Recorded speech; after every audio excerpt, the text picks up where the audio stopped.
Everybody, welcome to another edition of Cannabis Chat on the live stream of Pro Cannabis Media. I'm Jimmy Young, the founder of Pro Cannabis Media, the host of In the Weeds with Jimmy Young, co-hosting the Weed Talk News with Kurt Dalton that we do every week.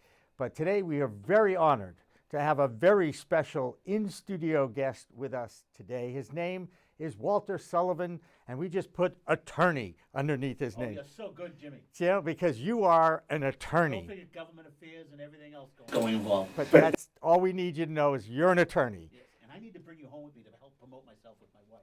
Oh, no. Good luck. You're on your own on that one. You know, I'm 0 for 2 in that department. I'm not quite sure you'd want to sign up for that. Good, All right. The same one. The same one. That's good. That's awesome. Walter and I have been friends in the cannabis space for, well, quite a while. The last few years since I've been in it. And I got to tell you, he's been at the Cannabis Multimedia Network live stream March 2019 booth.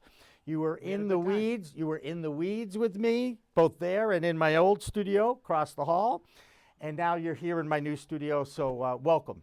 Good to be here. And thank you so much for coming in. Always a pleasure being with you, Jimmy. Never a dull moment, right? We're going to have a great time talking about weed. And by the way, I still say it. It is an amazing thing that we are in our native state of Massachusetts, and it's a legal commodity.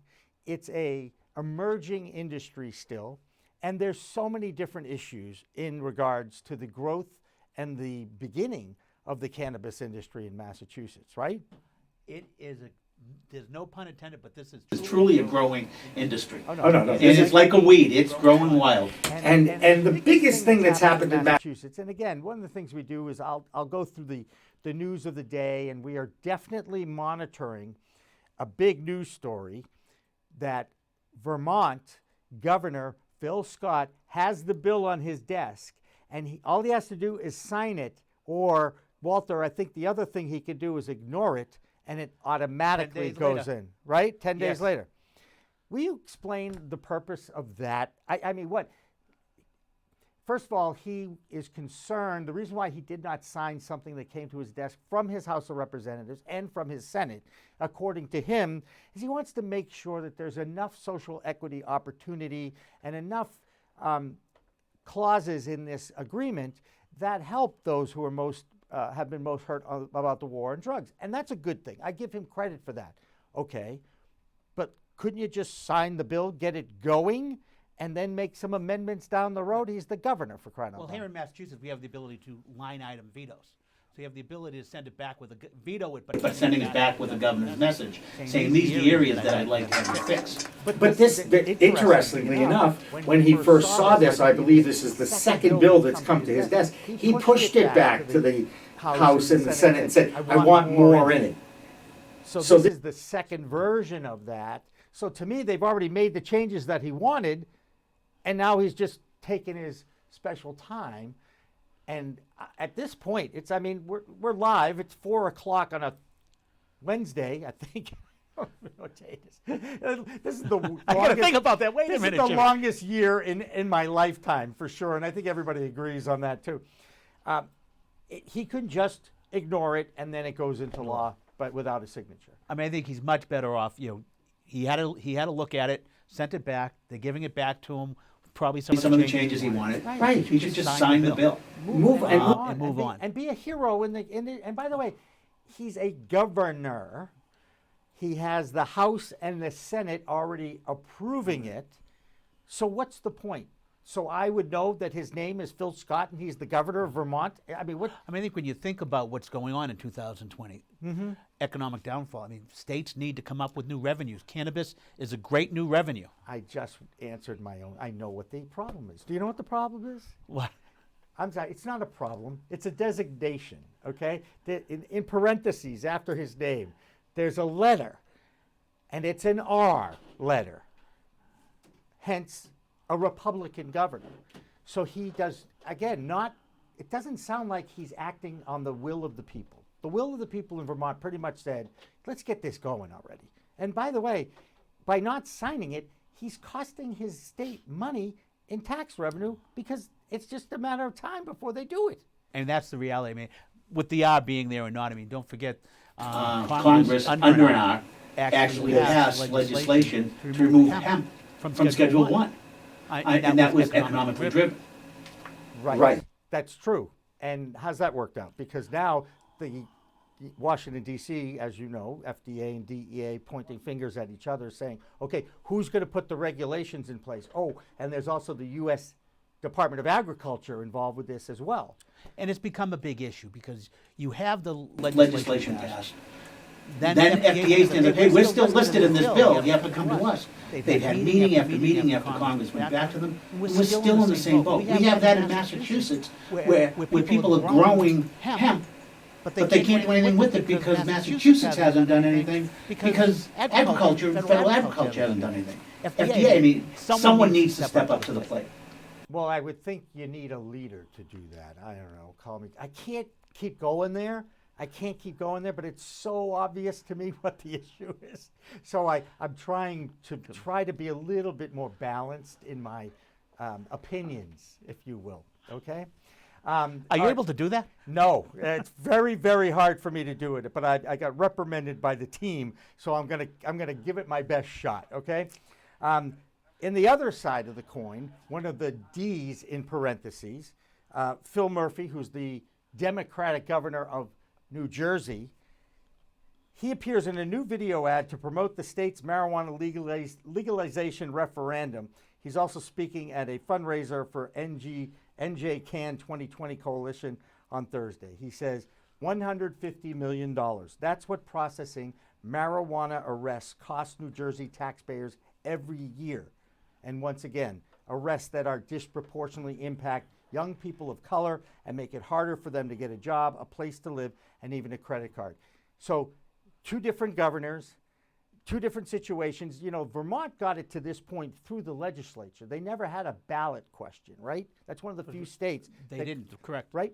And here in New Jersey, they have a ballot question now because the governor couldn't get his legislature to move it forward. Is it going to pass in New Jersey? I think it looks from the point of view, you got to look at the harm benefit. I think we've come a long way, baby, as the Yes, saying we goes. have. Oh, no, there's no doubt we've come The a long harm way. is not there. Right. The benefit truly is there. I think it's time to step up to the plate. I stop using baseball analogies here. No, you can. But step up to the plate and Look at this from an economic point of view, from a social justice point of view, and address them. I mean, don't forget, New Jersey lost, they lost money. Gaming isn't doing well there. Right. So they gotta come up with another way to come up with revenues. And again, we go back to politics. We go back to pointing out the fact that both sides cannot agree on even a COVID relief bill, okay? And one side is saying, how many times do you have that word cannabis in here? More times than jobs. And to me, that's the problem.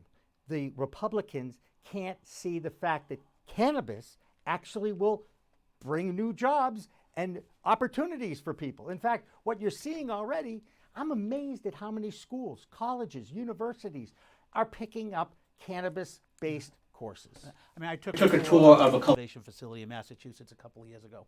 And the question I asked the person was, well, tell me about your staff, the people you employ. And, how many were unemployed? He said over 51% of them were unemployed.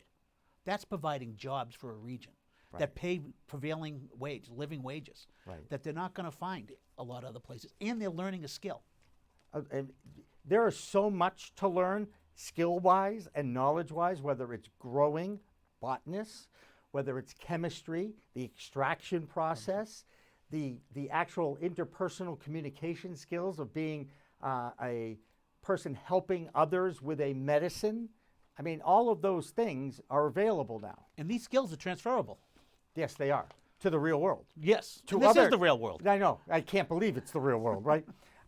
Speaking of the real world, one of us forgot to bring his clock into the studio. So I need to kind of request someone, and she's going to get it right now, Isabel. Thank you very much. And now I know it's 4:15, which is great. It's like automatically I know what time it is, because at 4:20 we do take a break, and I'm gonna quiz you on the break for a second when we get there. But I do want to mention one more piece of news, and it does have to do with exactly what we're talking about. Thank you, Isabel. Be lost without Dan and Isabel, I can tell you that. Arrests for U.S. marijuana arrests declined for the first time in 4 years in 2019. Amazingly, 545,000 people still got arrested, okay? There were still that many arrests in the United States, okay? And it still exceeded the total number of arrests for violent offenses by 10%. So I guess my question is, if we do decriminalize this, those arrests will now go away, the records can be expunged, and that means that the money saved by not prosecuting cannabis possession crimes, where does that go? Any idea? I mean, Back into the stream of commerce. back into the stream of commerce, right? Of somehow, some I way. think the other side is you give people the ability to succeed. When you have a criminal record, it's very difficult to succeed here. And especially for that crime. I am not saying that they should change the laws for violent crime.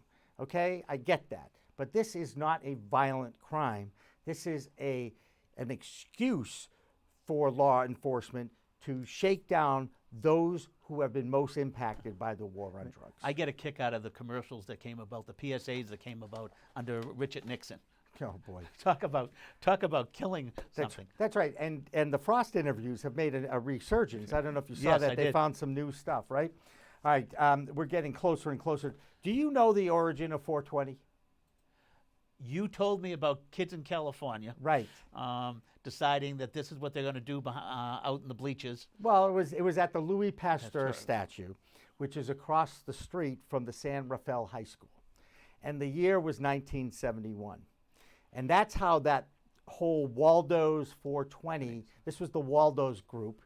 And you don't know any of those guys. I am putting out the word right now that if anybody knows a member of the Waldos, I want to interview them. It definitely is important to me. It's something I am very, very focused on. I've actually done a few digs on this. One of them actually worked for CNN as a producer. Wow. Yeah. So, but I'm not going to name names at this point, but I definitely know that they're out there. And if anybody in California who might know who they are personally, I would love to talk with them. They're all grown up. In fact, they're all older than me. They were in high school in 1971. I was in 8th grade in 1971. It happens to coincide with the first year that I ever tasted cannabis.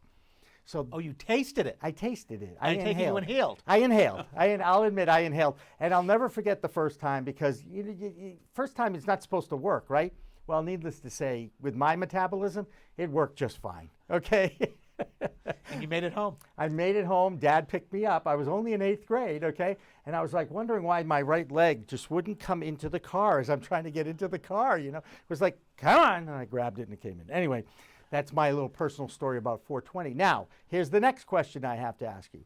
Have you ever heard of the singer from the 60s and 70s named Jonathan Edwards? Yes. Okay, can you name his most famous song? No, I cannot. Sunshine go away today. I don't feel much like shining. Okay, I got it. My voice is off. that is me too. But that's his most famous song. The song that I have resurrected is called Shanty. And if you have not, you'll remember Shanty when you hear the harmonica thing at the front, at the very beginning of it. So when we used to hear, we being those who grew up with moi, when we used to hear the song Shanty, it had the same effect on us as 420 did with the Waldos. And you know, the law enforcement group in California then took on the 420 call, hey, people smoking cannabis in public, it's a 420. That's how it kept it going. And now, of course, the culture of cannabis has embraced it as a national holiday on April 20th, although this year it was a little odd, let's just say. There were so many activities planned that everything's been canceled. Okay. That's through. I mean, it's amazing what this year has done to so many celebrations, including 420. And also you know, personal celebrations too. I mean, you know, you can't have a wedding with more than 10, 15 people and think it's going to be okay. The wedding up in Maine they had an outbreak in Maine, and of all places, right? Anyway, we get closer and closer to 420. So what we do is we play the song Shanty by Jonathan Edwards. He made his little appearance at a radio station in Portsmouth, New Hampshire, and I always forget the call letters, and I know I wrote it down today, and I know it's here, and all I have to do is do this. It's WSCA in Portsmouth, New Hampshire. It was on a Friday, and this is Jonathan Edwards singing Shanty to celebrate 420.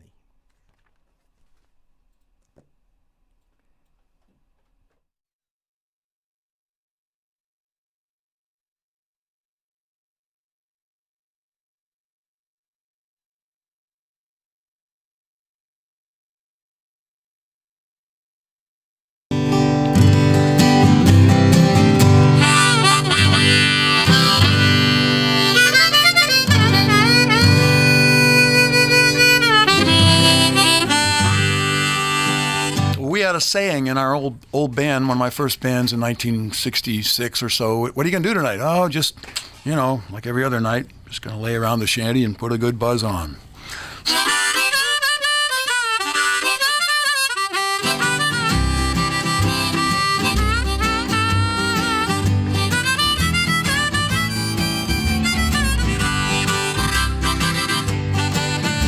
Gonna sit down in the kitchen, fix me something good to eat.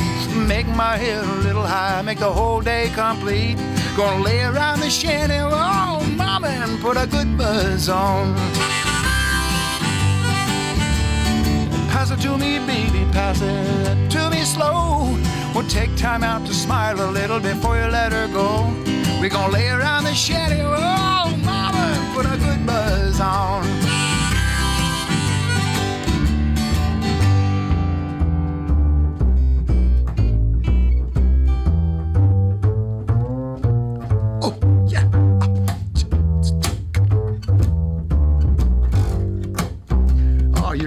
You're on something. Go ahead.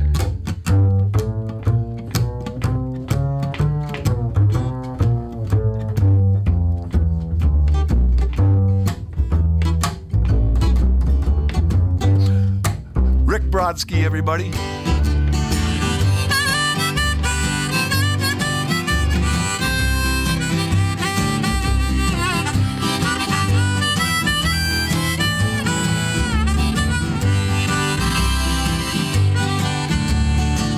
There's nothing to do and there's always room for more. Fill it, light it, shut up and close that door, baby. We're gonna lay around the shanty, mama, and put a good buzz on. Take it, okay.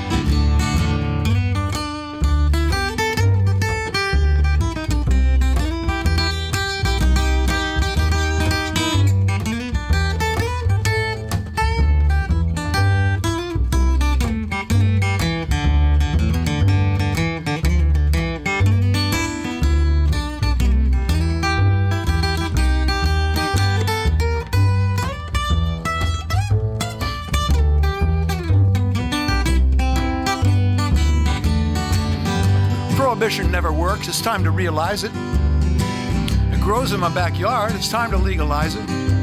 We're gonna lay around the shanty, mama, and put a good buzz on.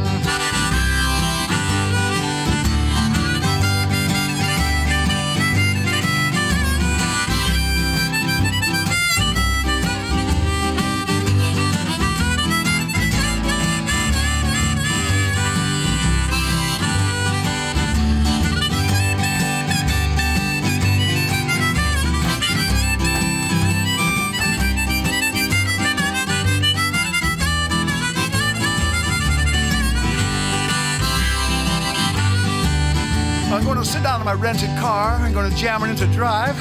Gonna head on out and play at WSCA with Sean. I'm glad I'm alive. We're gonna lay around the shanty, mama, and put a good buzz on. Every night and day, we're gonna lay around the shanty, mama, and put a good buzz on.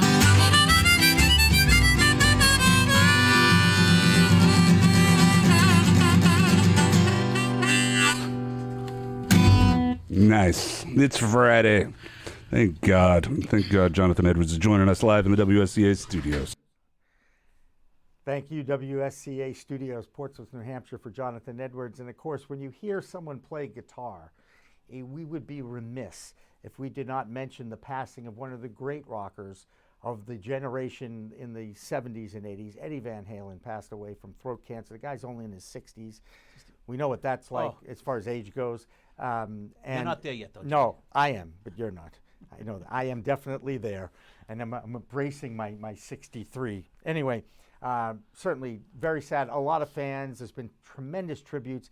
And the thing that I kind of knew but didn't know the whole story about, did you know that he played on Beat It, on Michael Jackson's song? Yes, it was. I saw that on the news. I didn't know that until I saw and it the on the backstory was really cool. Michael went out for like a lunch break, and Eddie had redone a little bit of the song and said, "Here, I kind of touched it up. This is what I did." And like Michael heard it and went, "Oh my God, that's awesome!" It was. You hear his guitar, and you know it's him. He couldn't read music or anything. Right. He was just a virtuoso. He's from the Netherlands. From the Netherlands. So he comes from good DNA as far as I'm concerned, you know? You probably have never heard of Johan Cruyff, but was my favorite soccer player, football player of all time anyway. We're here back at Cannabis Chat here in the studios of Pro Cannabis Media. Walter Sullivan is alongside. Walter's an old friend. At 4:30, we've got a great interview. We've got an interview with a pharmacist doctor, and we'll talk about cannabinoid medicine with Dr. O, Lola Ohanba. She is a pharmacologist. We'll talk about cannabinoid medicine with her. And she is a registered from Florida and Texas, and went to Texas Southern University. And of course, she was a major in bio and a minor in chemistry. 2 courses I avoided like the plague.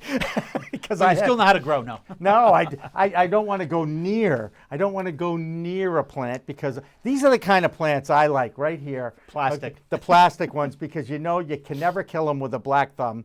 And I have this death thumb. I probably shouldn't call it a color, but it's death thumb. And I try to avoid that. We'll be talking to her at 4:30. And we'll talk to her at 4:30. Okay, I know why Dan's... Oh, and look at that. That was almost like... Let's talk to her now. Let's talk to this her is right awesome. now. That was like the perfect cue. Can I call you Dr. O? You can call me whatever you like, Jimmy. Lola, get what Lola want. Dr. O is good. That's great. We're Lola. going to sing Lola. That's right. Of course, Walter Sullivan is with me, and he already Hi, wanted Doctor. to sing your name because, as you know, there's okay. You know, you grew up with that name. You're probably pretty familiar with that, right? Oh, there's so many songs with that name. You just don't want to get us started on that one. So I understand that you've written a book. Am I right? Is that accurate? Yes, sir. Yes, sir. First of all, tell us a little bit about your background and how you got interested in cannabinoid medicine from a pharmaceutical background. First of all, I want to say thank you, Jimmy Kurt, for having me. This is a honor of my life. God, we got to This talk. is my Lola. Hollywood moment. People, Thank you. thank you guys so much for having me. My name is Lola Ohanba. I was originally from western part of Africa, Nigeria. I was born in Nigeria. Growing up as a little girl, I was used to botanical medicine. It was part of our rituals growing up. Normally when you're sick, your parents, they don't just pick you up and run down to the hospital. We have mango tree at the back of my house where they grab stuff and make it and give you. So I was used to botanical. Fast forward to coming here to United States. I went to pharmacy school here, Union University. I had a major in biology in Texas Southern University and a minor in chemistry. After that, I went to Union University in Tennessee, where I got a Doctor of Pharmacy degree. I worked retail pharmacy for a while. Then I went into what we call prior authorization with one of the top 500 company. My journey into pharmacy, growing up, most people are conservatives. You grow up with conservative parents, don't do drugs, don't deal with drugs, all those 9 yards, I was one of those background too. But some of my family members, they do use cannabis, and I was of that school that would tell them, you need to stop for years, Fast forward, I've seen these family members use cannabis, recreationally and also medicinally. And I've never really seen any major side effects from him. Me as a clinician, I'm looking at the situation. It got to a stage, I stopped pestering him and say, I'm gonna just back off, So when the cannabis movement started coming up, I noticed that there's so many little clinicians in this space. And you go everywhere, drugstore, gas station, there's CBD everywhere. Are you kidding me right? Are you kidding me right now? Every corner. I just felt like we needed education. Another part of my background that you gotta know, I had polio as a little girl. So I walk with a limp. For me, when I started getting exposed to cannabinoid, I started using more of like therapeutics, more like topical for my leg, for some kind of all those tingling pains that you associate with neuropathic types of pain. I used it for that. So me looking at the situation and realizing that there's so many, there's education lacking, real clinical background, real evidence-based, somebody that can break it down, not all those medical jargons, So I decided to do more studies. I'll go to conferences. That's really how I got into the space. Gotcha. And one of the headlines that came across my desk today was kind of eye-opening to me, and I know Walter will believe this as well. There is a new analysis of cannabis research funding in the United States and Canada over the past 18 years. $1.56 billion has been identified and given to people who are looking for something wrong with the plant. This was for the substance abuse community. And I believe after all that money, that less than 4% of the studies had found anything bad that can happen to you from this plant. And again, I know research is so important now to the movement, and we here on this show have interviewed some people who have looked at the impact of cannabis on fighting COVID or infections or viruses like COVID. I don't want to say that you can cure it, you can't, but you certainly can impact your immune system and build your immune system by using tested CBD, medically dispensed CBD and THC, because we all recognize what the entourage effect does. So I guess my question is, do you see a future where this research will actually be looking for the benefits of this plant moving forward, not the negatives? That's a great question, Jimmy. And before I go into that question, let me quickly have a little fast disclaimer. My appearance and whatever I say right now in this show is for educational purposes only, because all supplements, cannabis, cannabinoid, just like over-the-counter medication, they are not FDA approved, but they are FDA registered. Most of them are FDA registered, and they are also GMP certified. We have over-the-counter medication, they are not FDA approved as well, but we still go out there and buy them. And other than that, we are not claiming that cannabis or cannabinoid they don't treat, heal, or cure diseases. That's not what we have for. This is for educational purposes. When you talk about those research that they're doing, even if you look back in the days, during the prohibition, around that prohibition time, the same thing happened, Jamie. They did all this research. I think one of the researchers was from New York, Nixon. They paid, I don't know how, I can't quote the number on top of my head, but they pay a lot of money to do this research. And the researcher came out and said, there is nothing wrong with this plant. But what do we get? Politicians. That is why we need to remove public funding out of politics. When we take the lobbies out, everybody's eyes will be open. Cannabinoids is being used for generations.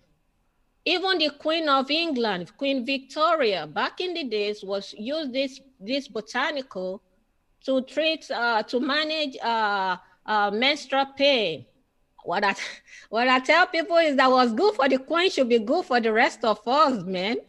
It should be good, but if it's good for the Queen, please deal me in, I think eventually, the powers that be will have to take a second look, especially when we have places like South Africa that have already legalized both recreational and medicinal. What their Supreme Court said was that this plant prohibition in South Africa, they said this is a fundamental human rights abuse for their people. So Europe, the whole of Europe, they are all moving forward, So what is going on with us? I just pray that the power that be will open their eyes before we are left behind. President Bush said, no child left behind. I hope we don't get left behind, because when we talk about this plant, we are not just talking about the plant that will help us with our health. We are talking about it's an economic issue. It can help our whole economy. It's a women issue. It's all our issues, So when it comes cannabinoid with toppings, when you even add toppings, studies upon studies have shown the benefit, And for example, cannabinoid like cannabidiol is been shown to be 10 to 20 times more effective, better than anti-inflammatory drugs like NSAID.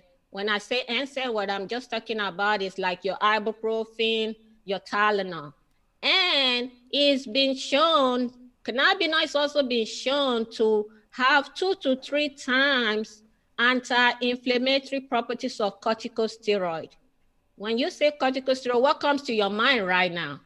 Tell me, Jimmy. The shot that I have for cortisone for whatever ails me, and I hate getting that shot. Dexamethasone is the new drug. Dexamethasone, yes, is one of corticosteroid too. And we are talking about cannabinoid having anti-inflammatory properties up to 2 to 3 times better than a corticosteroid. And you said it for the shot. When you take that shot, that is our big guns. That means we are bringing out the big guns.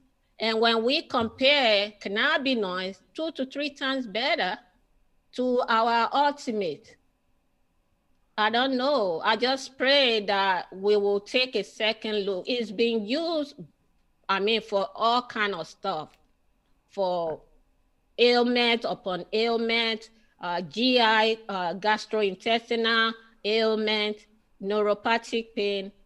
And it's been shown also to be less dangerous than alcohol, less dangerous than opioid. Don't even get me started on the opioid. Well, actually, and Walter, I'm sure you're familiar with this as well about the opioids. There's actually a doctor in our midst here in Massachusetts, Dr. Umadana, who has written a book on cannabis being the exit drug for opioids. I'm going to just throw it out at you. I'm sure you know people that you've either worked with or treated or whatever that have gotten off opioids by using cannabis. I have. See, you cannot just, when it comes to opioid, we're talking about neurologic condition. It's not something you can just switch off and switch on. You got to replace something with something. Cannabis, as it's been proven, is not a gateway drug. It's an exit drug. Right. If you say for opioid, most of the time, the brain structure is changed. You can't just say, okay, this person is going to go off. You got to, when we have a term in pharmacy, start slow, go slow. We have to start low, we go slow. So when you are trying to wean people off of opioid, cannabinoids, which has been shown to help in various ways with side effect, withdrawal symptom. When you talk of withdrawal symptom, you have shaking, you have nausea, anxiety, and it's already been shown that cannabinoid help to calm people down. It helps with sleep. It helps with itching. All these are signs and symptoms of opioid withdrawal.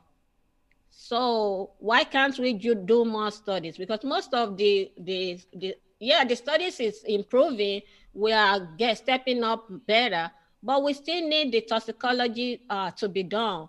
We still need the efficacy to be done. Why can't we do that? Right. Absolutely. Walter, you got some? I'm just amazed with her. Yeah. Doctor, we look at this from a point of view that this drug is not an addictive drug. Oh. And then we look at it from it in the sense of we need to develop a database to really understand what this drug can do for medicine. I don't like using the word drug. Medicine can do for people. We go to bud tenders now and they give you an idea, but we need to be realistic here and focus on the fact that this is a legal medicine available to people that need it.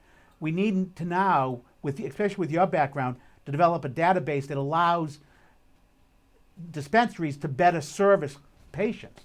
How do you feel about the ability to create some type of database that would allow us to better serve patients using cannabis? I am 100% in support of that, Walter.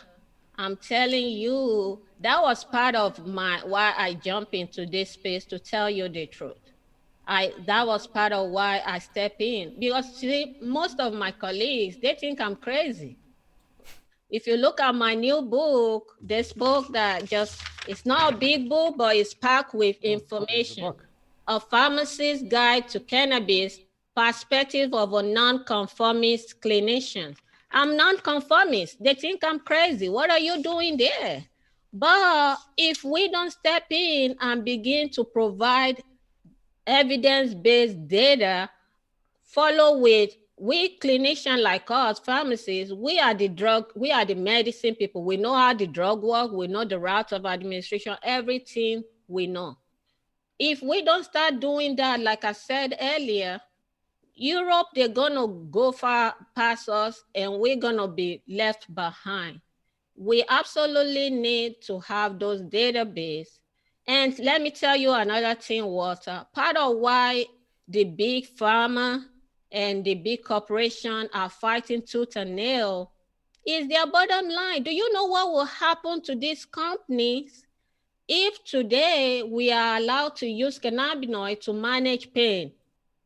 The likes of Purdue, you will say buy Serenara to all their money, to their trip to Cayman Island. It will be over, game over. That's why they have to spend so much money. That's why they're sending so much money, because they cannot allow, after all, it's a plant. What can it do? And let me tell you what, up till now, there has not been any documented data to show that cannabinoid killed anybody. Zero. And you want to start on how many people opioid have killed? Thousands of people have died. Does that mean it's a wonder drug? I'm not saying it's a wonder drug. Even over-the-counter medication, there's no medication that doesn't have side effects.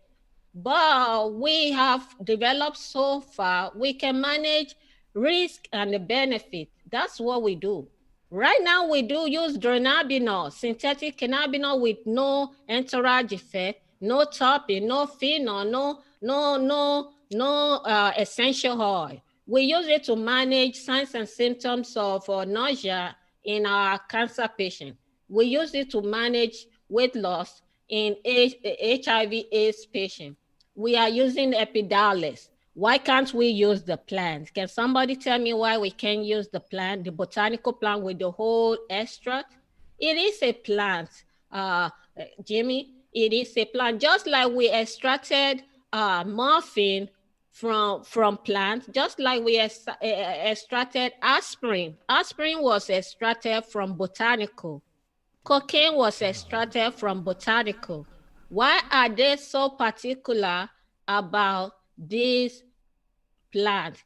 Does that mean it's a wonder drug? I'm not saying that, but we can manage the risk and the benefit. And the other day, FDA came out with an alert about potential for liver damage and all that. That's a valid concern.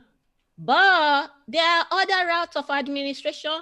An average person, if you have a history of liver condition or there is a tendency towards liver disease, you don't have to use edibles, because see, when you take it in the edible form, it's broken down through your liver, and that can worsen the situation. You don't have to do that. We can do transdermal patches. We can use topical. All those, we can use tincture. We can use suppository. All those, they do not pass through the liver. They go straight into your bloodstream. So we can do this. Do you see a day where you as a pharmacist will be filling prescriptions for cannabis in some form?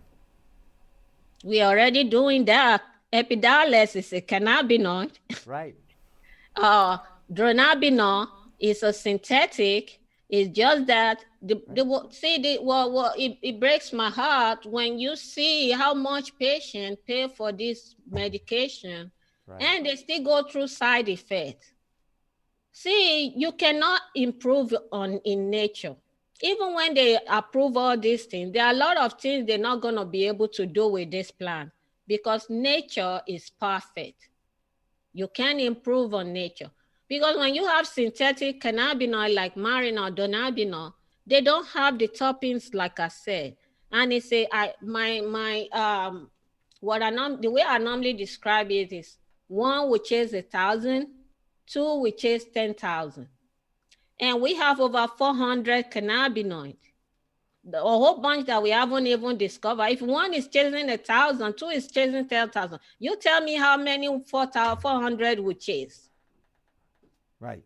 And Right. we are talking about cannabinoids. So there's no limit yet to what this amazing plant can do.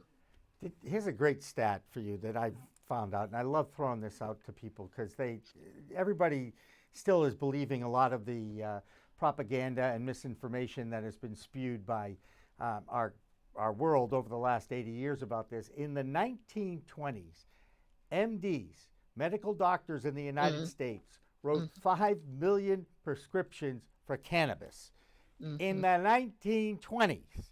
Okay, and now we took a medicine out of the mammals that have endocannabinoid systems since 1937.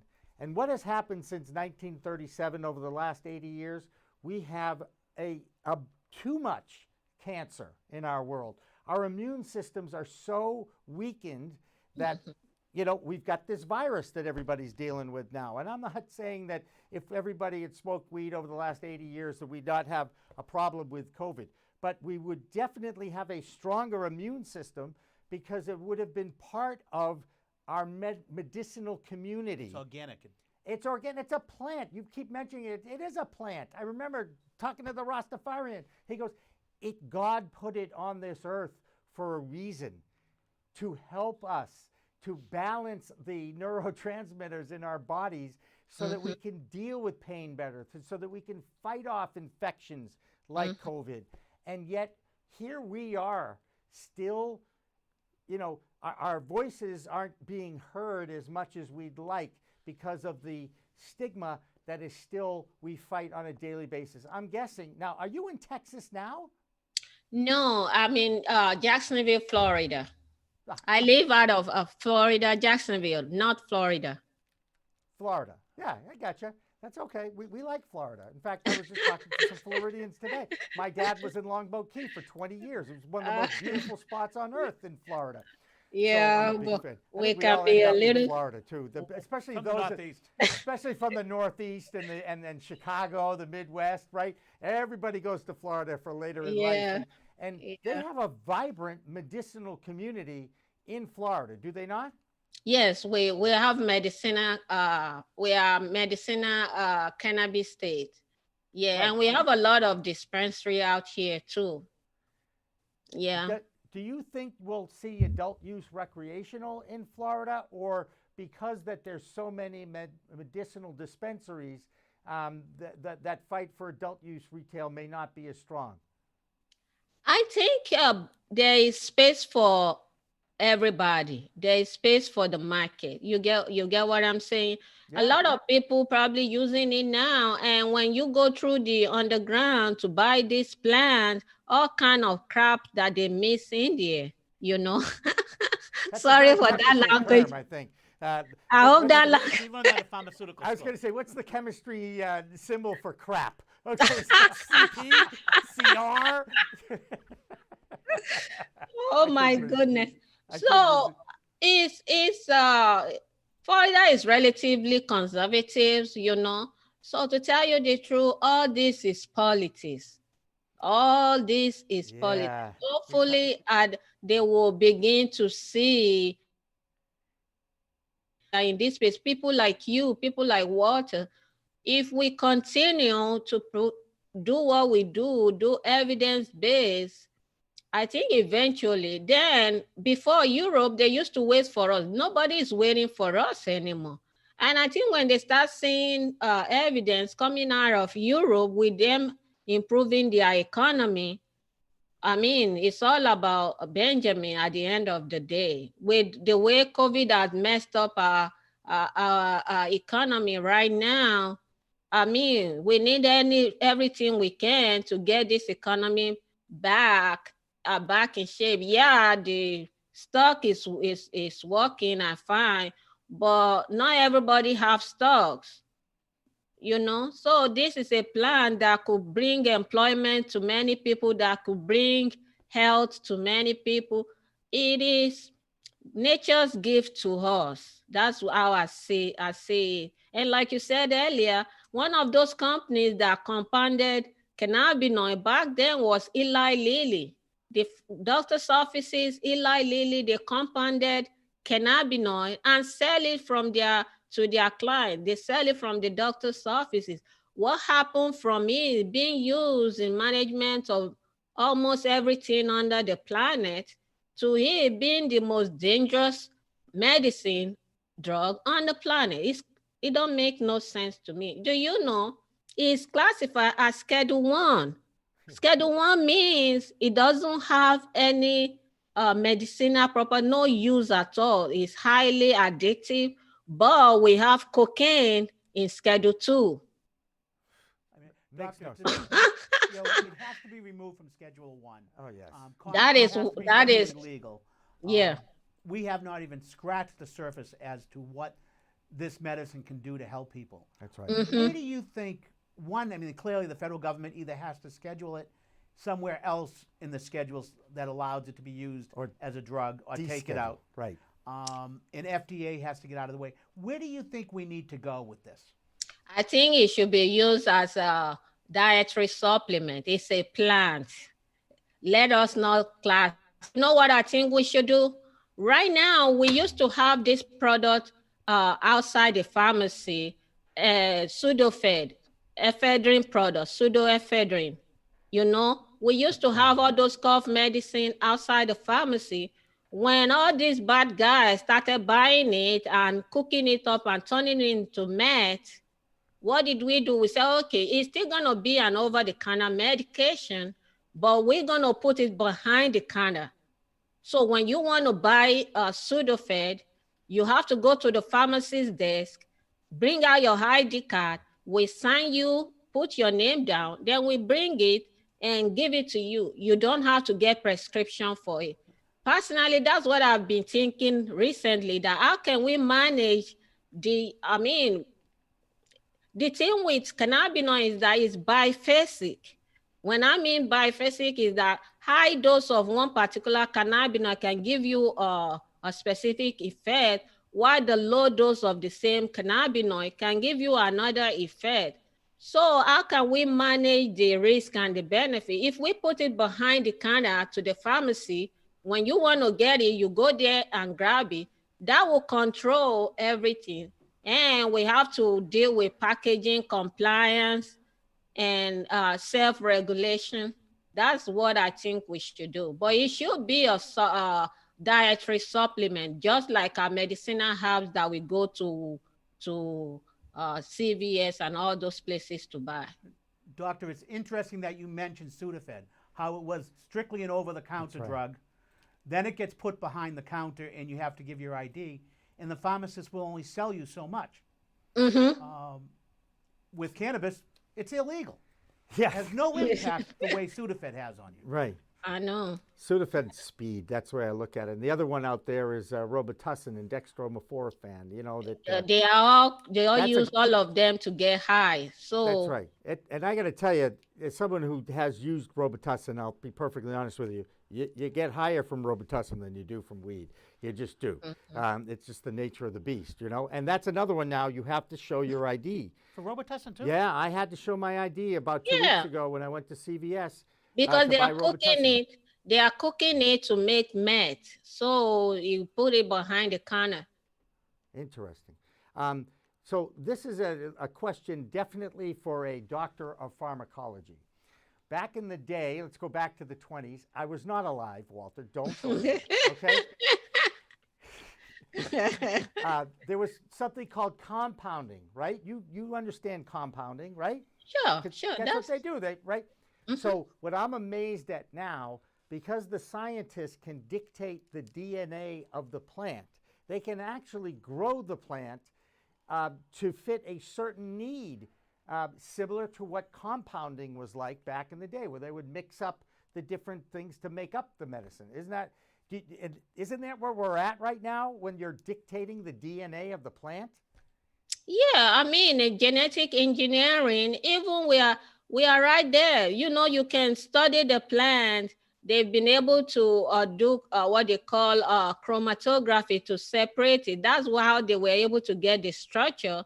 So we can decide that, okay, this is really what is working for, say, for example, this is what is working for pain, or this is the topping working. We can find a way to combine those things and be like a targeted therapy.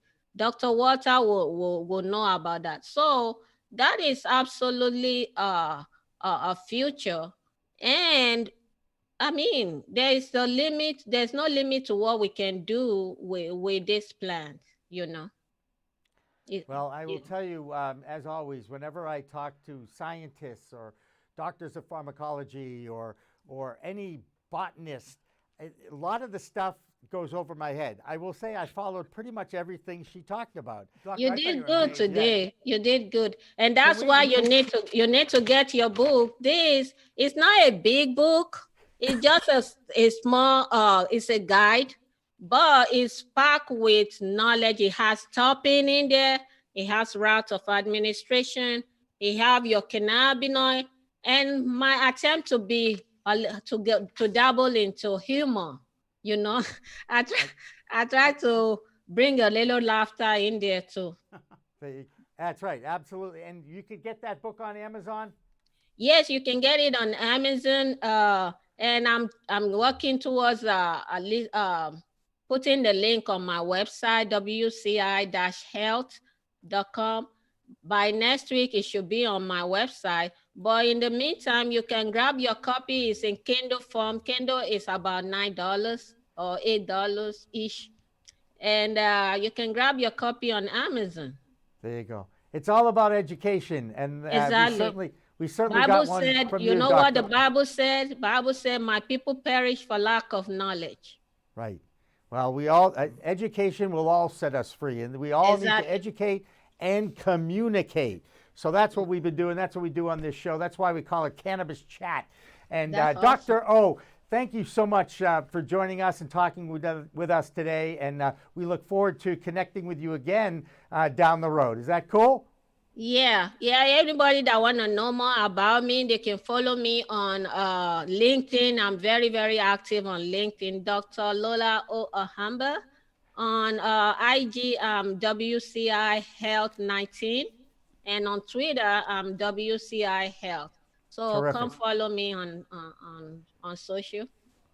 I'll follow you anywhere, Dr. O. Thank you so much. Thank you so much, Jimmy. This joining is us. my Hollywood moment. I really appreciate it. Thank you so much. All right. Well, I appreciate that. Thank you so Yes, much sir. for your kind words. Thank too. you, Walter. You have a good Thanks, one. Doctor. So, Bye. Walt, how many people in the cannabis space, they're so passionate about this plant, right?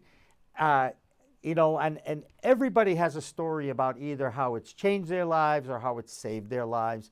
I found it very interesting that she felt that in Florida we might see adult use recreational come in there. I mean, I found it amazing. She said, a friend, you know, people think I'm crazy, Right. by being involved in this, and you sit back and say, you thought we'd be way beyond that by now. But we're not. But we're not. We're not. We're And still not. That's a sad thing. Especially in the medical community. We talked to Dr. Mara Gordon this week, and she is the woman that was featured in Weed the People, that documentary. And of course, if you have not seen Weed the People, the documentary, it's available on YouTube. You might as well look at it. There's some very fascinating stories in there. I'm kind of a sensitive guy, and I always thought that about you. I know. I'm teared up 3 or 4 times in that because of the stories about saving kids' lives with cancer through cannabis. I mean, really? And we're fighting this now? If my kid, in fact, I saw a story today, a congresswoman. She goes, I will break the law to save my child. What was it, 60 Minutes about maybe 8 or 10 years ago, talking about kids, Right. and the ability, what it took, the drugs that took off of them. Drugs that, it says, don't give to a horse under 750 pounds. Right. And you sit back, and the time it was relating to Virginia, Yep. because it wouldn't allow the oils in. Mm-hmm. And how do you deal with it? I mean, we've come way beyond this. It has made a difference. Well, I think that we've come beyond it, but at a very slow pace, Walter. And it goes back to the fact that we've spent $1.5 billion looking for reasons to not use this plant that God put on this earth to heal people, to balance people's pain and neurotransmitters in our bodies. And, you know, I can't tell you how many times we preach, we talk, and we're lucky, Walter. We're in Massachusetts. It's legal here, okay? And you still are fighting it. You know, I still can't do banking in the state of Massachusetts. I mean, I find it. I mean, to give you an analogy in the sense of the people that fight it, Massachusetts, we have the right to repair law on the ballot, and the amount of money being spent.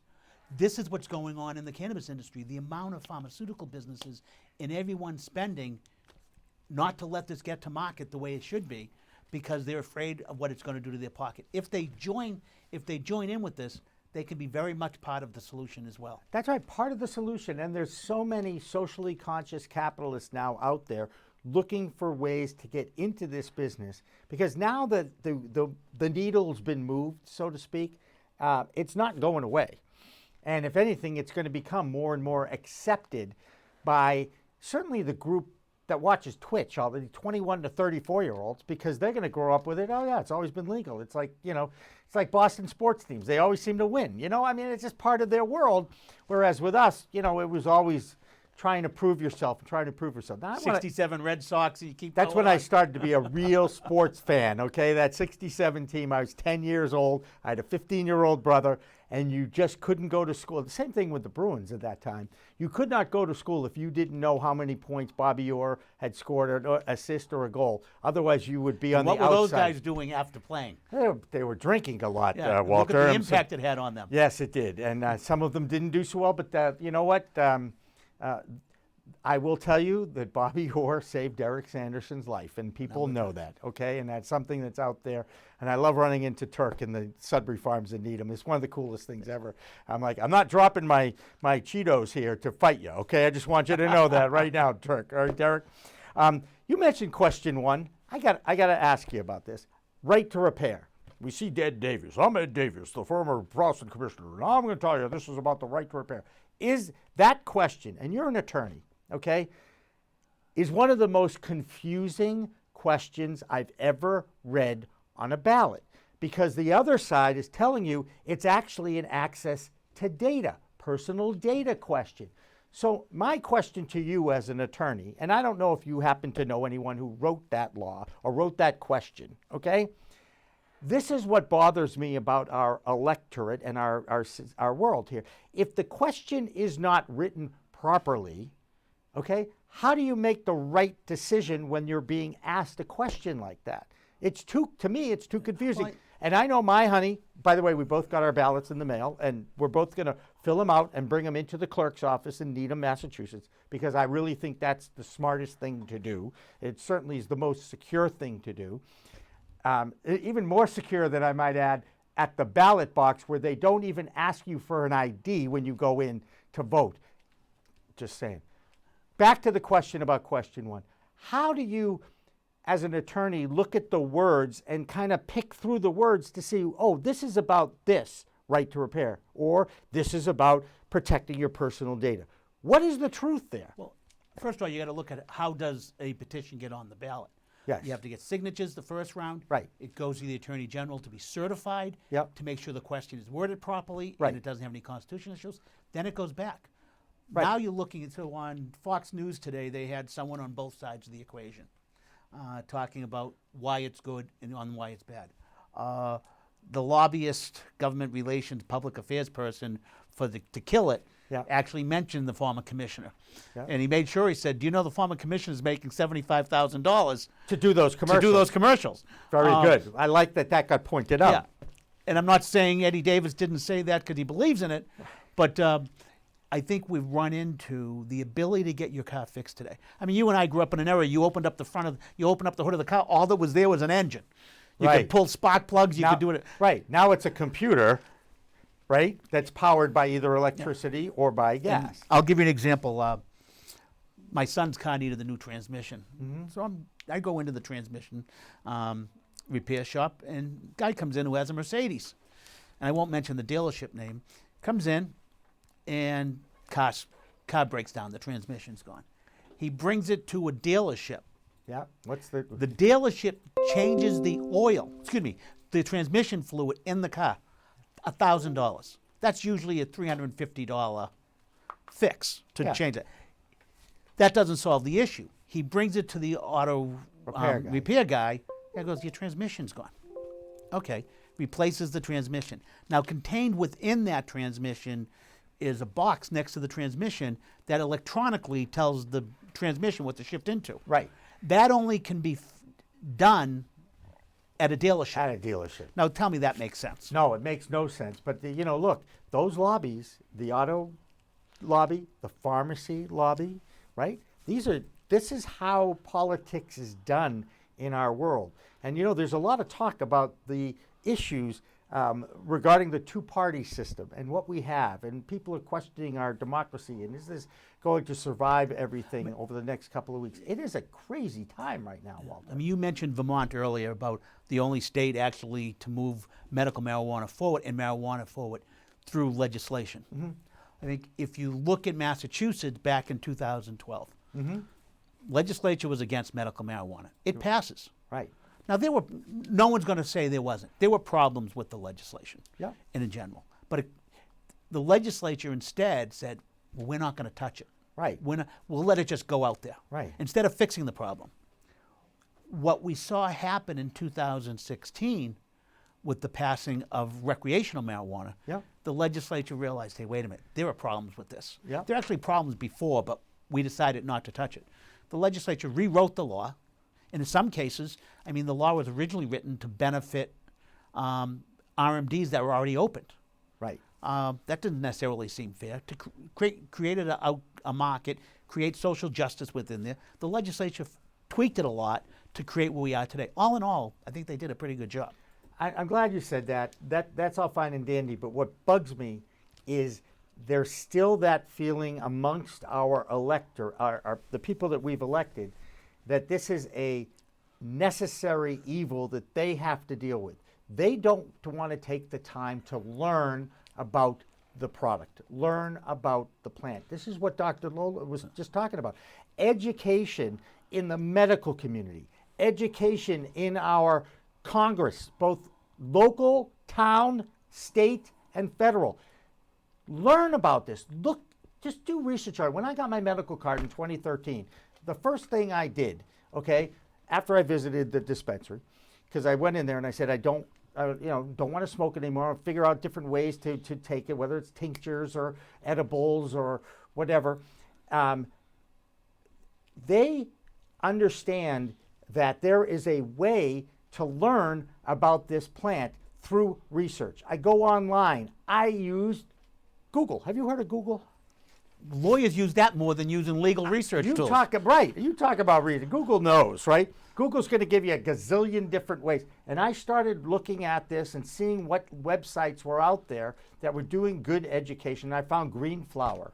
Okay, now the best part about this, and it's a shameless plug, tomorrow I'm talking to the founder of Green Flower, Max Simon.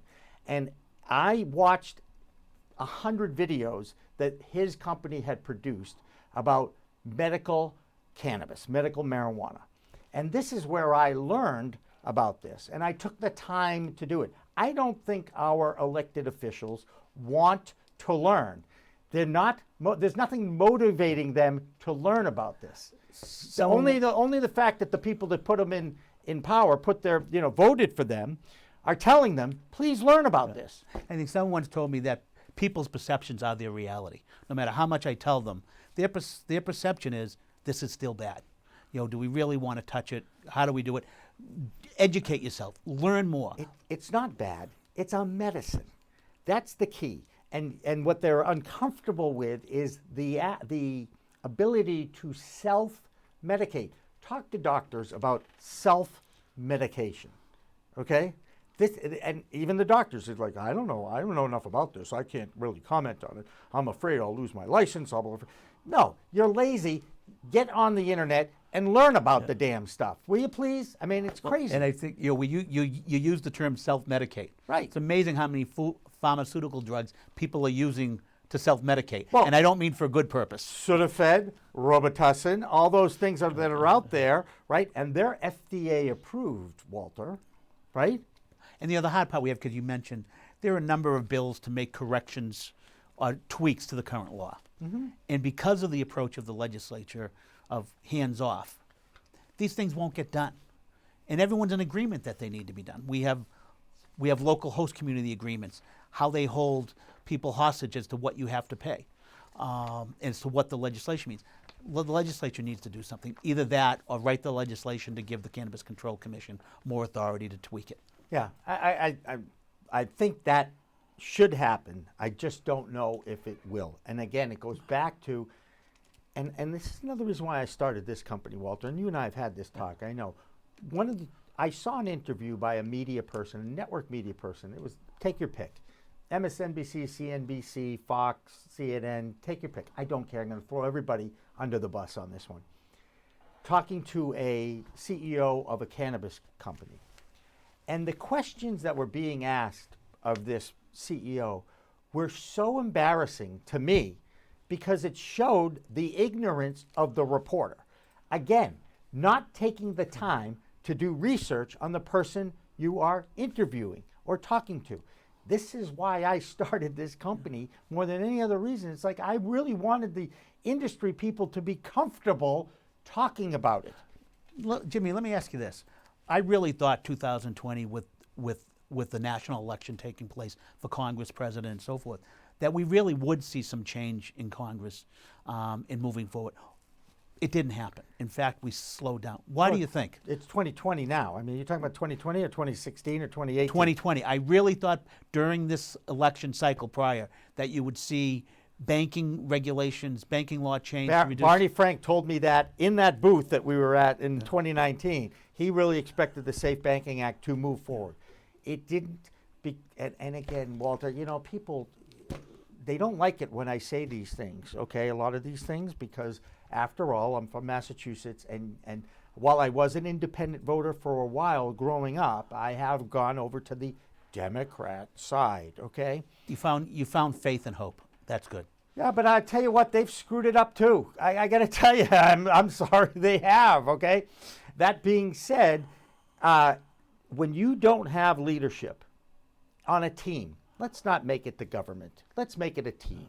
If you don't have leadership on your team, cliques are going to form and people are going to side with where they're most comfortable, right? Now you have a leader that might put in a wedge between those two sides. And now you're getting people to dig in their heels. So we have not had a working government now, I think, really for the last few years. I just don't see it. Bill Clinton, in his book that he wrote just prior to Obama's second term, wrote that during his tenure, politicians were a lot more idealist, you know, that they could maneuver. And he says what you see today on both sides, they're all ideologues. And so it's hard to get them to come together for the better good. They want to protect their money. They want to protect who they are, their world that they're in. I'm big on term limits. I want to see term limits. I also like the idea of 6-year terms for one president. I'd like to see that.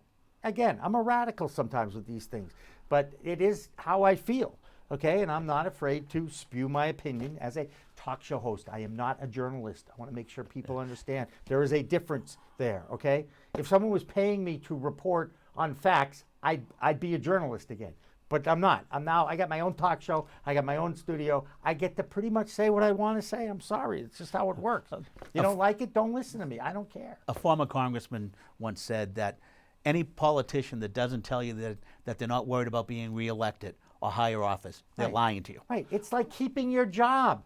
You want to protect your job. If you're gainfully employed by a company, you don't want to screw up that job, right? You don't. So you do what you're told to do. You live within the responsibilities of what you were hired to do. I had this conversation with someone in the private sector, and he said the same thing to me. It exists in the private sector. You want to be comfortable and hold on to your job, so you don't do much. Right.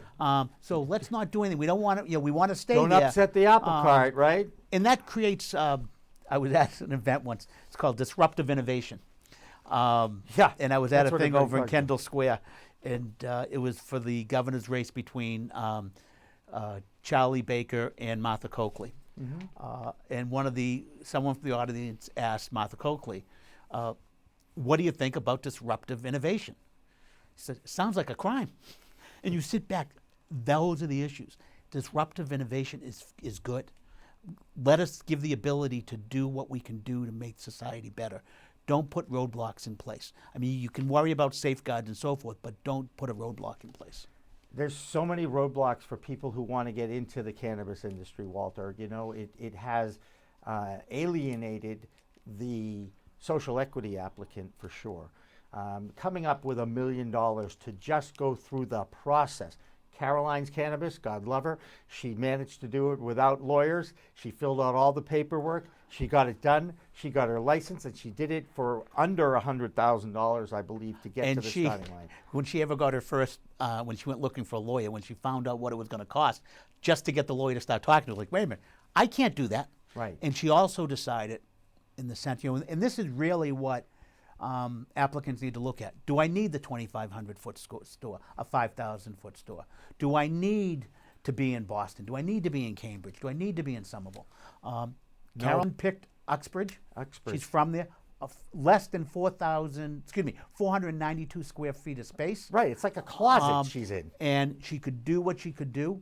As a result of doing the way she did it, she's growing at that space. Right. Not actually growing at that space, I think she's going after a couple more licenses too. She's, right. She approached it Yeah. from a good point of view of what can she do. Right. Don't bite off more of the apple than you can chew. Yeah, we should probably, we have a lot of viewership across the country. So Caroline Frankel is a female in Uxbridge, which is south of Worcester. It's right next to the tiny town of Mendon, and it's in Massachusetts. And now Uxbridge is becoming a very cannabis-friendly community. And what I found Doesn't hurt that Stephen Mandilli, I believe, is a selectman in that. Yes. Right? What I find is amazing is that due to this economic crisis we're having as a result of the pandemic, cities and towns are really starting to realize we have no way of increasing our commercial base. Pharmaceutical companies aren't going to go to Uxbridge. They're going to stay in Cambridge and the surrounding area. Right. And now they're starting to realize their vote against retail cannabis was wrong. Maybe they don't want a retail store there. At least open it up for cultivation and manufacturing. They need to develop a commercial base. Right. That's the NIMBY factor is still in there, not in my backyard. I learned that part of this cannabis world too. I didn't know what NIMBY. Everybody wants it, but not in their backyard. Right, not in my backyard. And and it's really interesting. And one of the things that just makes me crazy about Massachusetts is, especially in the city of Boston, they're talking about the zones between the dispensaries and the schools, right?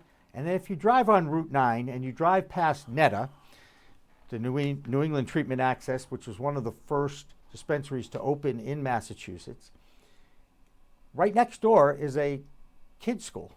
Right next door. It's not half a mile away. It's right next door. And that was a question back then was, wait a minute, are they near a school? And right. There was. I mean, it's crazy. It happened. It's there. And guess what? Nobody's died. There hasn't been an impact of this, influence on these. By the way, the kids, I don't even think the kids are going to that school anymore because it's all remote anyway, right? Point being, again, educate yourself about the product. I actually think now is a great time for parents to talk to their kids about cannabis and alcohol and caffeine and Robitussin and Sudafed and sex and drugs too, sex and rock and roll. You might as well add that in there because parents, it's always awkward for them to talk about it. And before you talk about it, read and listen and look. There's plenty of opportunities to learn about these products to talk and how best to talk to your kids. You look at the amount of, so I won't mention a brand name now, the amount of kids using high concentrates of beverages that contain caffeine. Right. The ramifications of that. The energy drinks.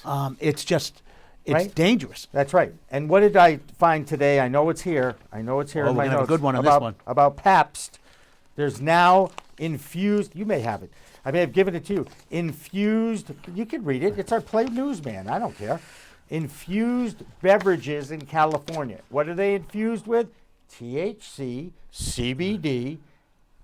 What I find But is amazing. not alcohol. Not alcohol. Because what you find is amazing is the liquor industry, the alcohol industry getting involved in this. Right. Because they understand it's not necessarily the beverage industry, it's the intoxication industry. When we grew up, what did you call a Pabst Blue Ribbon can? When you'd pay $3 for beer. It was cheap beer, it was cheap Walter. beer. It wasn't bad. My story, I don't know if you know I can't drink beer. Hops, I'm allergic to hops. Didn't realize that, didn't understand that till I was an adult. But when I was a kid, I was getting crap from my friends like Walter over here. He'd say, "Oh, you can't hold your beer. 3 beers, I'd get sick." Why did I get sick? Because I was allergic to the hops. I never knew that. Never knew it. But you think about Pabst getting into the seltzer business. Right. In the sense of in Massachusetts. Hard seltzer, they're calling it now. I mean, they have hard seltzer that they're creating, but they're also creating THC seltzer with non-alcohol. We look at in Massachusetts, we have a company that did an amazing job in the seltzer world. Poland Springs, located in Worcester, Massachusetts. The Crawleys. Second biggest city in the state. And the cannabis capital of Massachusetts, because Yes. the commission's there, they got more dispensaries there than anywhere else. But they created a name brand for themselves with seltzer. They've now gone into business with a Boston company to create hard seltzer. I could see Poland Springs getting involved in the cannabis. Great. Can you say HARD? What's that word again? HARD. Yeah, you just Hard said it. seltzer. Hard right. seltzer. He's from Boston, everybody. That's It's one of those okay. commercials for like Toyota or something where they have the guy from the Smart car. That's right. That's oh my God. And who is it? I think I saw it. I'm going to give Kennedy Carpet too. Kennedy Carpet. You know, that Boston accent. It's become almost stylish now, which is bizarre because I tried to get rid of my Boston accent when I became a broadcaster. I saw a Jordan's Furniture commercial today. They had Lenny Clark on, making sure that you say smart correctly. Right. Without the R. I love, and Lenny's awesome. Another news item that we have not talked about that I know I want to get into, and it has to do with MJ BizCon, the largest convention in cannabis in Las Vegas every year. 30,000, 40,000 people flock there. It gets bigger and bigger every year. Well, guess what? They're not having an in-person event this year. And I'm really glad in a lot of ways because as tempted as I was to go to it, I really didn't want to go to it. I just didn't. I mean, I'm 63 years old. I'm not in the high risk, but I'm close to it, okay? And so now that in-person event has been canceled. It is still going to be December 2nd to the 4th, and it will be online. In fact, they're going to be offering a 5-week digital conference and trade show online. MJ Biz does a great job. Chris They Walsh do. and all the people That's there. right. In fact, I think we're going to run one of our Chris Walsh interviews. Oh, great. So what we do, we're live in studio until 6 o'clock, and then we show the best of content.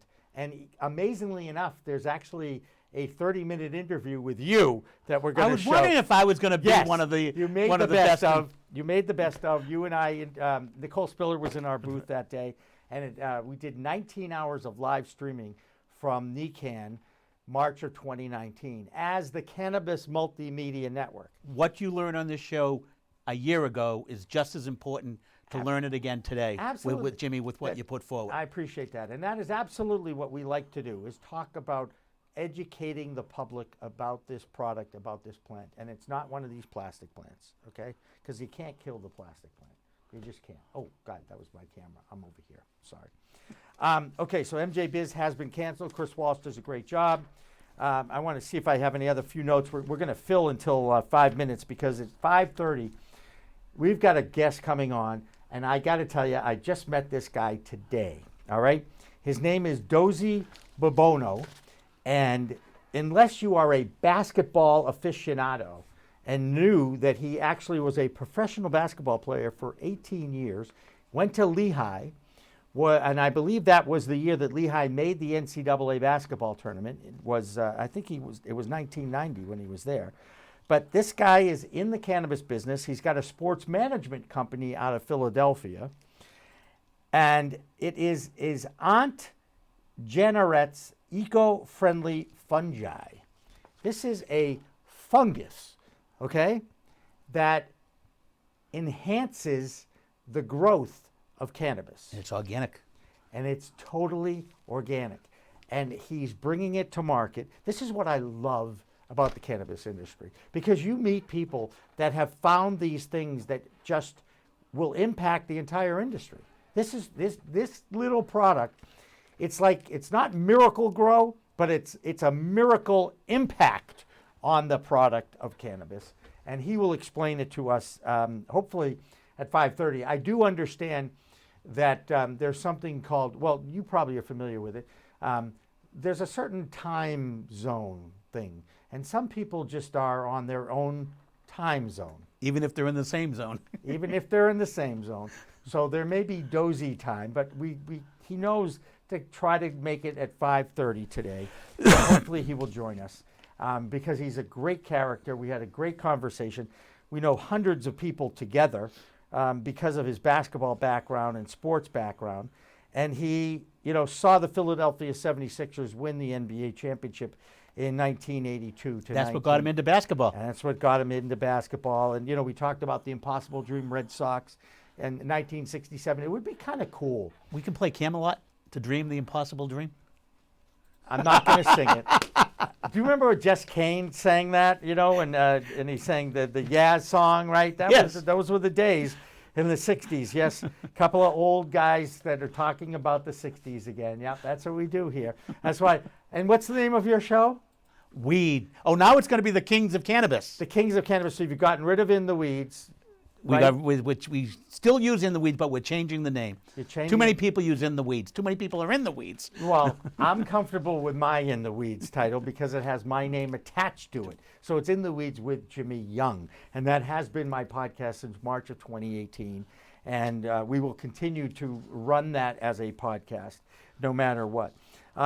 Interestingly enough, and I'm going to ask you this because I have a feeling I know the answer to it. The impact of coaches and teachers on athletes' lives.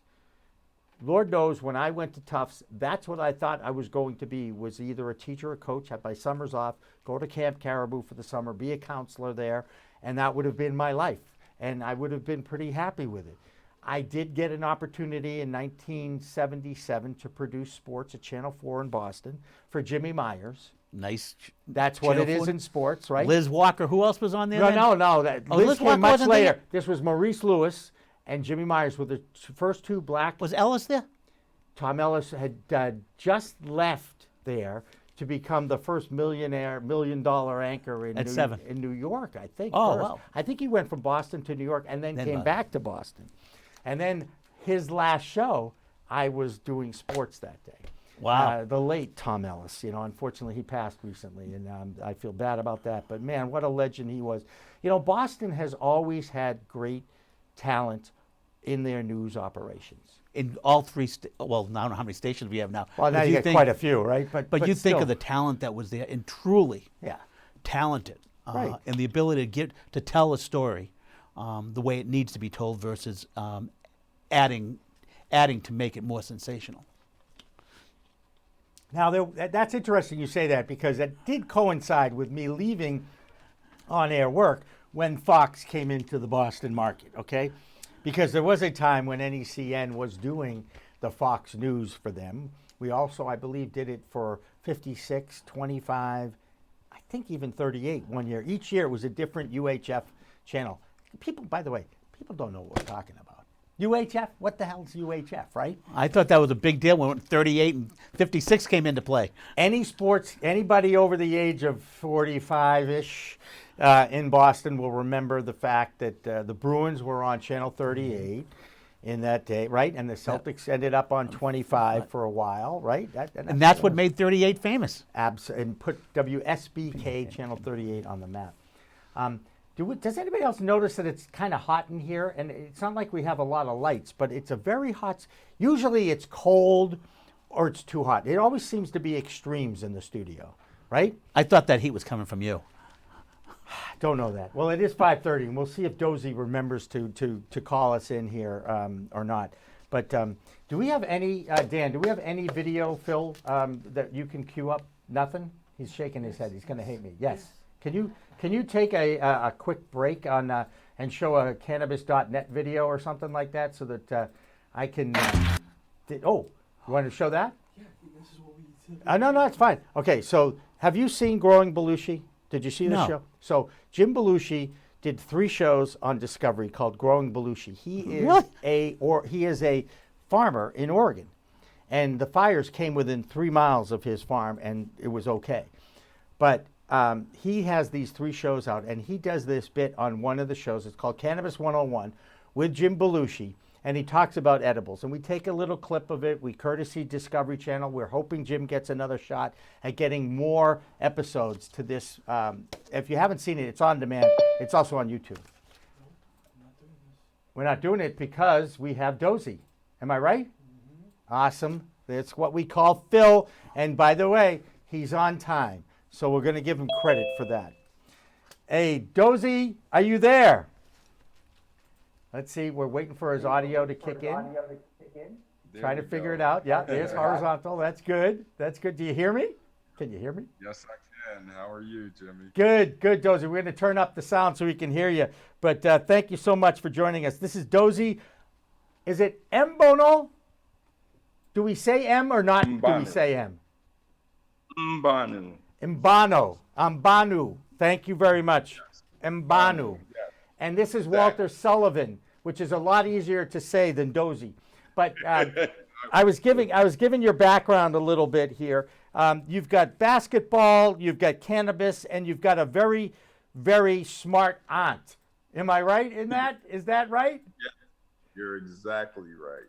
All right. Well, I appreciate that, and I appreciate you coming in at the right time here. We were talking about how teachers and coaches were big influences in many of our lives, and I know you had influence from both coaches and teachers in your life.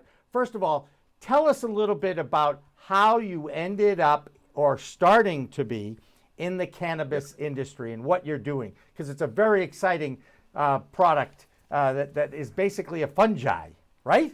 Yeah. Yes. So tell us a little bit about it.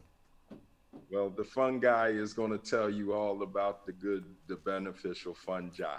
How about that? Fair enough. I love that. Dozie is the fun guy about fungi. Go ahead.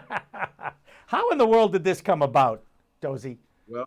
Well, you know, I go all the way back to childhood. I just recently turned 50 years old last month, and you know, I grew up in the 70s. I was born in 1970, but during that decade, my aunt, Dr. Janneret, was working for the Department of Agriculture's Forestry Service. And I would go on vacation with my mother and brother in the summer to see her.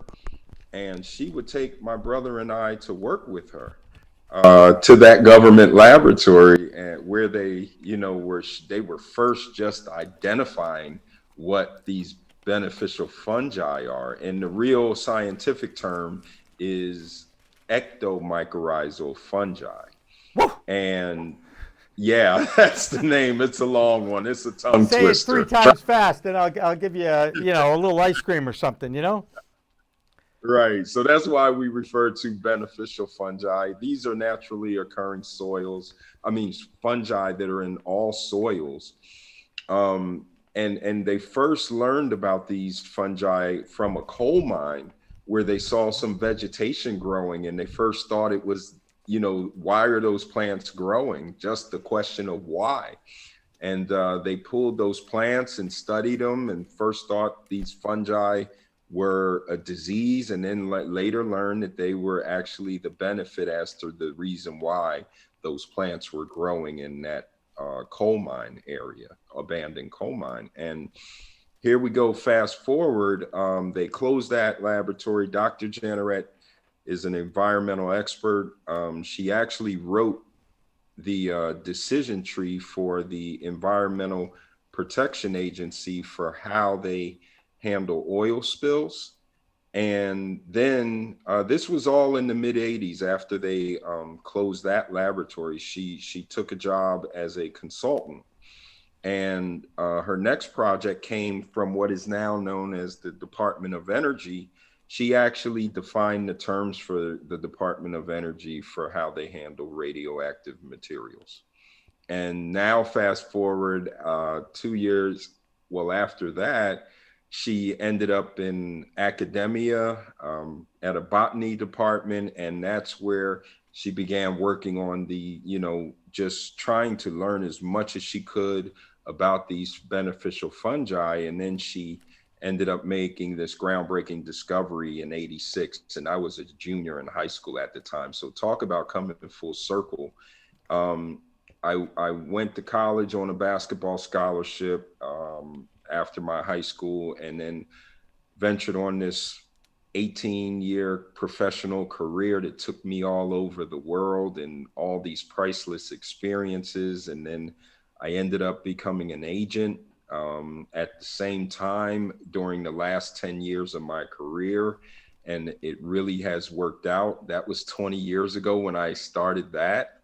And after I retired 10 years ago in 2010. Yes, I retired at the age of 40 from playing professional basketball abroad. And then I wrote this proposal about Nigeria and why we weren't in the Olympics and World Championships at that time, and ended up parlaying that into becoming the manager of the team, Nigeria's Olympic team. And I was hired 8 months before the 2012 Olympics, and then made history. And the first time in the country's history, we made the London Olympics. And that just gave me this epiphany when I went back to where I was living in Cyprus in the Mediterranean about, they had all these sustainable initiatives at the Olympics. And then a former girlfriend showed me a documentary about Leonardo DiCaprio's climate change and Nikola Tesla's life, another documentary. And it really got me thinking about the world is really starting to take climate change and sustainability kind of serious. And now it's grown into what we really need, all these initiatives during this pandemic. And it's really brought out the real need for our world society. And it's all because of Dr. Janneret, why I'm in the cannabis industry. I just, from doing market research in the agriculture industry and just started tracking how the cannabis industry was, starting to really take off here in the USA. And, I was able to position us into a business accelerator, and then got into this business incubator here on Lehigh University's campus. And then, things just happen you never ever think along the journey. And now, my sports management company is entering in the space, and both companies are ancillary companies. And, it's flattering when you get other established cannabis companies come to you to pitch you about working with them or partnering with them on new business ideas. And it's just, this is a phenomenal industry. It does have its challenges, and it will have its evolution, but it's just a phenomenal industry to try and make something special happen. And we just so happen, after 4 years being in the industry, we've happened to make something really, really special and dynamic take place. So can you give us an elevator pitch of exactly what this fungi does to the cannabis plant? Oh, wow. Well, here's your elevator pitch. Dr. J's Fungi sustainably solves agriculture, forestry, and environmental challenges. As it pertains to the cannabis industry, not only are we able, any seedling, or clone that touches our inoculum automatically is organic cannabis, but the yields end up increasing. In our THC trial, we had yield increases of an extra 2.2 ounces of biomass bud. And from the laboratory testing stage, we ended up receiving new groundbreaking results in cannabis for increasing the overall max THC by 150% more than the controls, and also our cannabinoid profile in the bud is at the levels of concentrates and beyond. This is Dozie, the I new got to tell frontier. you, do you even know what the word retirement means? I'm exhausted just listening to everything you're doing. But you know, the interesting thing. No, I don't. I'm tired just listening to you. Thank but you. weed is a weed. It sucks up whatever's in the soil. And that's Yes. really what the fungi benefit is.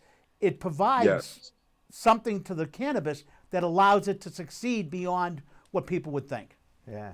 Absolutely. And if I could have shared, some of these pictures, which we will share some of this data that priceless data we've achieved during this journey. We ended up with these cannabis plants. When they were trimmed, they looked like grizzly bears. It was crazy.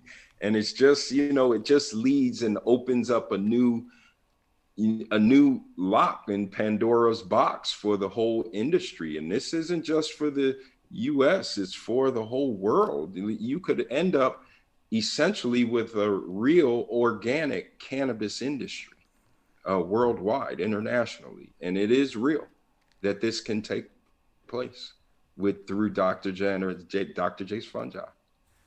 I told you he had a revolutionary product, and Walter's eyes were like bugging out of his head.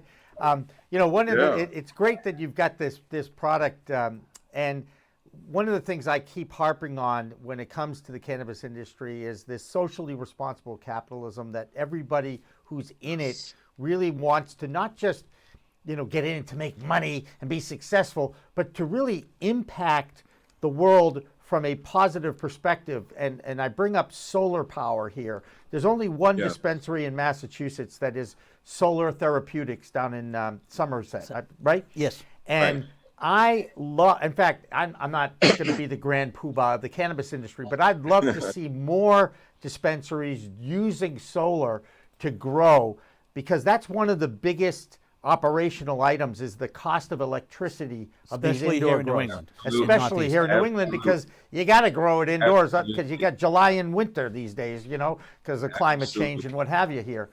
Absolutely. So, again, another way to impact the world just by not creating that carbon footprint with the electricity costs. So here's another opportunity to do it too. When do you hope to get this to market, Dozie? So actually, I just am finishing up completing a successful pre-seed early stage investors round, and we are launching here. So I'm launching the company this month. Our official launch will be right after Dr. Janaret's 80th birthday next month. And this is, how you bring in a real birthday. We're officially launching the company the day after her birthday. Oh, that's awesome. She's like you. She doesn't know how to retire. Right. And I'm bringing her out of retirement. And, this is what lifelong dreams are made of. When you just don't quit and you keep fighting for every inch. And just imagine, as, cannabis is on our election ballots this next month. Imagine, think of the laws of transference. I put a chemical in the ground or on the plant. That chemical now is absorbed into the plant. It transfers to the end user, the consumer. And now we end up where even in medical states where we're supposed to be treating, or looking for solutions for ailments and of all types. And imagine you're putting in harmful chemicals into those patients looking for relief.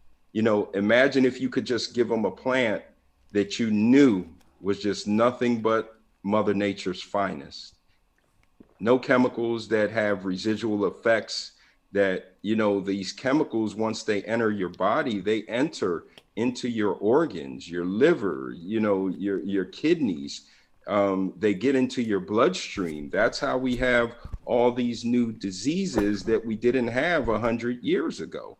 And now, even from a let's go more micro, where it gets into your bloodstream, and now you end up with inflammation in your body, even if in your brain, your joints, muscles, tendons, all due to foreign substances. What if we took that out of the equation and just gave you nothing but the full Mother Nature's benefit of the plant? Then you're really going to see some people with ailments who are really going to be preaching highly about what the benefits of this plant can really achieve for them. Dozie, does the fungi, I mean, as you talk about chemicals and so forth, you know, to deal with Yeah. mold issues, I forget, what are the bugs called? You might get on a bug mites or something on cannabis? Trichomes? Oh, yeah. Trichomes. Ha! Hey, You are good. Spider. Huh? But I does, got my Spider- trichomes. I learned that last week on this show. I'll tell you Yeah. that right now. Go ahead. does the Yeah. fungi actually make the plant stronger to fight against certain things as well while it's growing? Yes, it does, and that's the beauty of these fungi. You know, they attach to the plant root underground, and that is where many diseases and pathogens attack plants, from the underground root aspect, and that's where these fungi take up housing. And in exchange, the root gives them housing and sugar. In exchange, the fungi have hairs like on our bodies, and they just keep reaching in the ground for any nutrients that they can find. And let me add this, you know, most plants, their DNA is to only absorb, they're wired to only absorb certain specific nutrients that are in the ground. The real benefit in the science to this, what we have with our beneficial fungi, is that we were able to make these fungi really prove and work and do exactly what the scientific data says. And then what we found is that you end up with this protection, not just below ground against certain pathogens and diseases, but we also learned from our trials, it provides a layer of protection over the whole mantle of the plant. It helps the plant resist a lot of invasive species. And it, you know, last year was a very hard year in the outdoor industry and indoor, because of how much moisture we received on the East Coast. And our fungi proved to be even resilient through that grow season, and we still achieved groundbreaking results even in the hemp outdoor organic space. So it's the gift, the Mother Nature's gift that just keeps on giving and giving and giving and giving. So I'm going to ask a question about your background in sports, because after all, even though we know this is a cannabis show, there is definitely more and more athletes like yourself, because you know what, just because you're 50, I know you're still an athlete, Dozie, okay? Once an athlete, always an athlete, okay? That's it. To some extent, yes. That's right. We're seeing a lot of athletes get into CBD. They're getting into cannabis.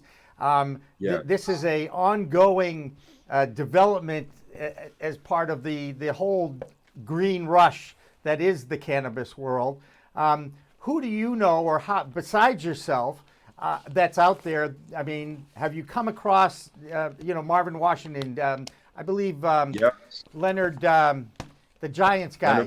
Leonard Marshall. Thank you very much. I knew you'd know that. See? Mike Tyson, Mike Tyson, yeah. So I'm a member of an organization called Athletes for Care. Oh, I know that very well.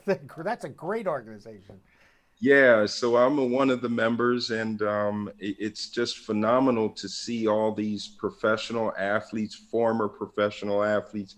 Cliff Robinson from the Portland Trailblazers, who just passed away, bless his soul, because he was a huge advocate and a member. He was a huge advocate for the plant, for the industry. The plant actually cost him part of his career when, the cannabis, he was a consumer during his NBA career, and it cost him. And, now we're seeing that athletes are embracing cannabis, embracing CBD because of, you know, the healing aspects, the anti-inflammatory, you know, days when now I do power walks and meditation walks, but, you know, I train players. It helps with the recovery when you're tired. If you're dragging, like you're alert, and it puts you in the right place where you need to be. And also for sleep deprivation, which is the largest issue with all of professional sports, cannabis is the healthy way for health and wellness. If you have issues sleeping, you can find some solutions in the cannabis industry for that, most definitely. There you go. You also have, Dozie, you're a family member that played in the NFL. Yes, my dear beloved uncle, Charles Janneret. You know, when you look at your professional career and Yes. drugs that were used to help athletes. Help, or which? Well, we're gonna get into that. Right. Okay. And Right. now you see what cannabis can do in part of the Athletes for Care. Why do you think we went down that path, or maybe not go down the path, is open that path more up for cannabis? And how do you think professional sports will now view cannabis and so forth moving forward? Well, you know, from studying the market trends, you know, what I noticed was once you started having in the news about players having issues with the opioid medications they were prescribed for pain. We used to use something called Voltaren in Europe that they would give us, and that was very powerful for pain, but the side effects, you can end up with liver, kidney diseases. So, you know, things like this, when you see things like this taking place with athletes, and now it becomes mainstream that an athlete needs to go into rehab for painkillers, it's like, really? You know, and now you learn that you can get this similar effect for the pain from a plant as beautiful as the cannabis plant. And it's just a no-brainer. You know, we're coming at this from a scientific standpoint, but also from just a common sense and common logic standpoint. You know, let's start with the basics of 1 + 1 = 2 and how we're going to help athletes and human beings how to live much more healthier and well lives. That's it. Well said.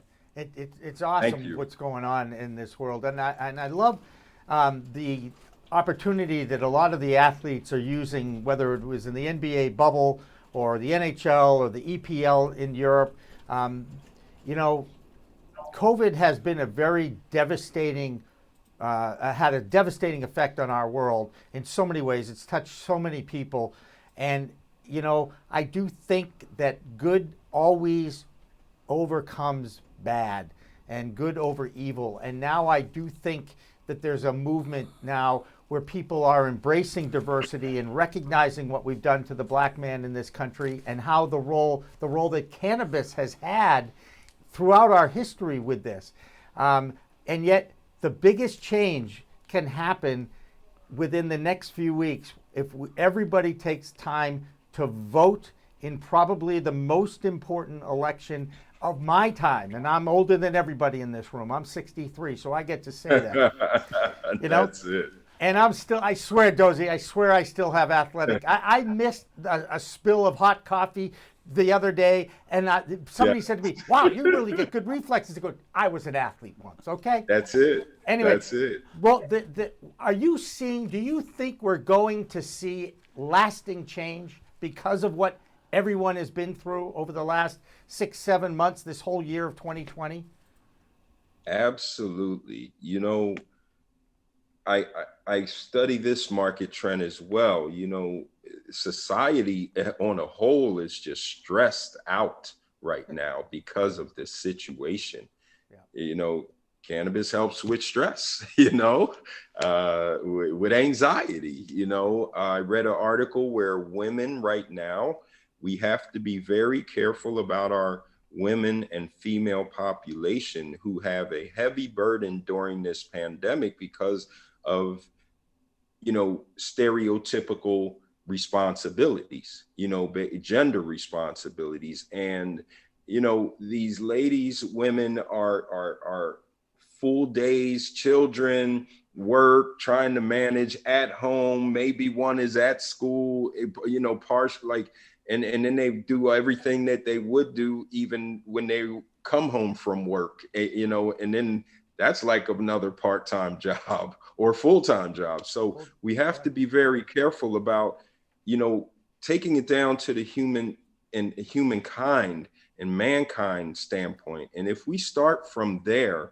we can achieve a lot in this industry. It's just if we all, people get into the right mind frame. And I understand not everyone's going to agree, but I'm always take it back to the science, true science, common sense, true logic. I mean, if we start there at the basics, things will become clear to people. When you see results and when you see people with all these ailments who walk into dispensaries like I do as a medical patient here in Pennsylvania, and you see their faces light up when they leave these dispensaries with their bags, and it's like they've found their calling and what they've always been looking for, but now they have the right access. And now the conversation has to be, how can we make sure that access, that same access, can be had by every community, everyone to have the access to participate and make it affordable so that the whole world can heal. How about that? I'm all for that. It's why I have this saying, it's a whole new world of weed out there. And I preach using it responsibly. And I know Walter, who's been along for this couple of years with me on this thing, feels the same way about it.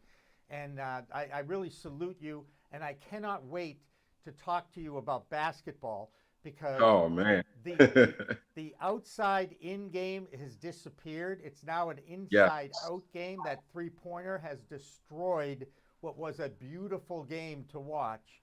And I have a feeling do you feel similarly about that? I had to throw that in there. Well, real quick, I'm a basketball purist. So, I was taught the game from inside out, right. But the difference in the game today from when I learned the game, growing up as a 80s and 90s, when we were taught the game, we were taught the game from you learned every position and how to play every position on the floor, no matter what height, no matter what size you were. Nowadays, players only learn one, if two positions their whole lifetime. Right. That's specialization. Different. Specialization has hurt a lot of sports. Look at baseball, for crying out loud. What's a complete game? There's no such thing as a complete game anymore. The pitchers are wimps. They can only go 5 innings or 6 innings. If they go to 7, everybody goes, oh, he went deep into that game. The late Bob Gibson, he just passed away. He was the greatest right-handed pitcher I ever got to see live. 67 World Series. He drove me crazy. I hated him back then, but that's when I was 11 years old. I don't use that word anymore. Anyway, hey, Dozie, I so have enjoyed. You have made my day because not only have I got to talk to you once, I got to talk to you twice today. So there we go. So appreciate it. I look forward to working with you in whatever capacity we can. And I hope one day we get a chance to talk about that great rivalry of the early 80s. I think you know where I'm going, okay? Yes, the 76ers I know. Celtics, the 76ers Celtics thing was magical, okay? Oh, it was nothing like it, other than the Lakers and the Sixers and the Lakers and the Celtics. And I think we could both agree. I think we could both agree we don't like the Lakers, right? Well, we don't like the Lakers, but from growing up a Philly Sixers fan, I didn't like any Celtic, any Laker. But then as I matured as a player, I so much learned how to respect the body of work that each of those teams, because those teams had Hall of Famers and just some phenomenal players. So that's right. Hats off to that era. And the Hats Lakers off to that era. And the Lakers will win their 17th to pull aside alongside my favorite team, the Celtics, with 17 in the next few hours, next few days. It's just going to happen. That team is loaded. They've been actually really fun to watch. I too have aged quite a bit, and I've learned to respect that a little bit as well. And I still think LeBron James is the greatest basketball player of all time. We can debate that. Bill Russell, Michael Jordan, okay, I get it. But it goes back to what you said. You got to learn to play all the positions. And LeBron can play any position he wants, right? That's true. He can play every position on the floor if he wants. Dozie, thank you so much. I look forward to talking to you again. And I appreciate you coming on. Appreciate it a lot. Hey, awesome. I love what you're doing and keep growing. And I can't wait to see how your platform evolves as well as the industry evolves. Hey, let's all evolve and let's all make it a wonderful organic industry. How about that? I'm with you 100%. Thank you so much. And I look forward to hearing about everybody. that. Thank you. Now. Thank you so much. Fantastic. To hear about his product is industry changing. Very much so. The ability if you're going to create a pure product and to get that type of yield. Right. Oh no, it will be industry changing. And then also the ability to provide protection for the plant. Right. Because that becomes a big issue, especially in the Northeast. Absolutely. And the Northeast, as Walter Sullivan loves to say. I love that accent, man. It's part of who you are. You are I didn't go to Harvard. I know you didn't. You're a special guy, and I so appreciate you coming in today. Great show, great guests. Yeah, great guests. And, man, Nigeria has a lot to be proud of. You know what I'm saying? Oh. They have produced great athletes, great minds, great people. There's an old friend of mine from the Revolution days named Francis Okaro. I used to call him the General. He went to BU, too. And he played professionally for the Revolution, and he too was from Nigeria. Okay. So anyway, it seems to be that. Anyway, for Walter Sullivan, Dan French, Isabel Turner, the whole PCM team, I'm Jimmy Young. Thanks for watching. Remember, it's a whole new world of weed out there. Use it responsibly. We'll see you Friday afternoon when we do it again live from the PCM studios. Have a good one, everybody. I do want to set up the Lisa Zwerner interview a little bit. The Cleveland School of Cannabis is located in Cleveland and Columbus, Ohio. Certain states like Ohio, Oklahoma, only medical program. Right. But very much a part of the fabric now of each state's society. Right. They're vibrant. In Oklahoma, I think if you show up and you ask for a license, you get a license. I think that's great. It's that easy, right? They gave out something like 800 licenses in the first year. Wow. That's going to cause a problem too. Right. But it also is the polar opposite of how Massachusetts started their adult use recreational program, which has moved at a snail's pace. Right. And it's been controlled. Right. And it's been shut down by the governor during COVID as the only state doing that. But look at that. She's got the right background and everything. I'll tell you, that's what you want. Oh, she's smiling, which means I think she can hear me, right? Is that right? Perfect. She can hear me. All right, that's great. Let's bring in Lisa Zwerner, the Director of Education for the Cleveland School of Cannabis. Hi, Lisa. How are you? I'm great. Thanks for having me, Jimmy. Oh, no, this is the perfect end to an amazing program because Andrew Elk is with us. He's a Director of Education and Training for a medical dispensary in the greater Boston area. And we've been getting an education on trichomes and terpenes and the grow, but we've kind of left the extraction process to you because you and I talked yesterday or the day before about this. Can you please explain the courses of study at the Cleveland School of Cannabis and your expertise in extraction and why that's so important? Sure, thank you. The courses of study, we have 6 different majors, which would be anything from horticulture with cultivation, business dispensary, the medical side, as well as processing, post-processing, and industrial hemp. So that is, and we also have an executive major, which is kind of a combination of all of those. So that would kind of be your master's in education of cannabis. And the extraction, do you want me to just kind of review what I review in a class kind of the Yeah. basics? Absolutely. Let's So talk curriculum. we here. cover everything from the basic method of extractions, which would be your mechanical extractions. And those type of extractions would be anything from like dry sift to bubble hash to rosin pressing. And then we get into more commercialized methods, which would be more of your ethanol and your butane washes, as well as your CO2. And that's where you get a lot of your vape pens and other types of concentrates from, as well as a little bit of infusions for oils and fats that we use for our edibles. So we really give them an overall view in the first course about all the types of extractions. And then we get into a much more in-depth course with processing and post-processing on the commercial level. There you go. I mean, to me, I'm fascinated by every aspect. You know, they have the horticulture, obviously, history, legal, retail, activism, patient access, the whole 9 yards. This is not your average grow certificate course. Right. This is legit. This is, I don't even want to call it legitimate because everybody has something to teach everybody else. But you're Sure. going to college when you go to the Cleveland School of Cannabis, correct, Lisa?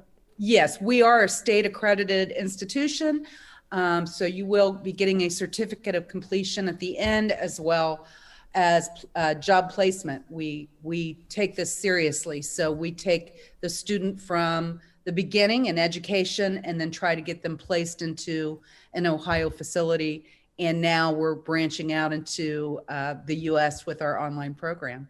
There you go. That's incredible. It is. I told you. And this guy, Andrew, he is self-taught through various YouTube videos, and I'm amazed at the depth of his knowledge in this space. So I think what we have here is we have a college accredited program, Right. and then we have the street cred, if you will. Right. And there's still so much to be learned at so many different levels. And, you know, again, I'm fascinated with the science behind it. Lisa, can you walk us through the word decarboxylation? I get to say it. You know, we kind of goofed about that a little bit.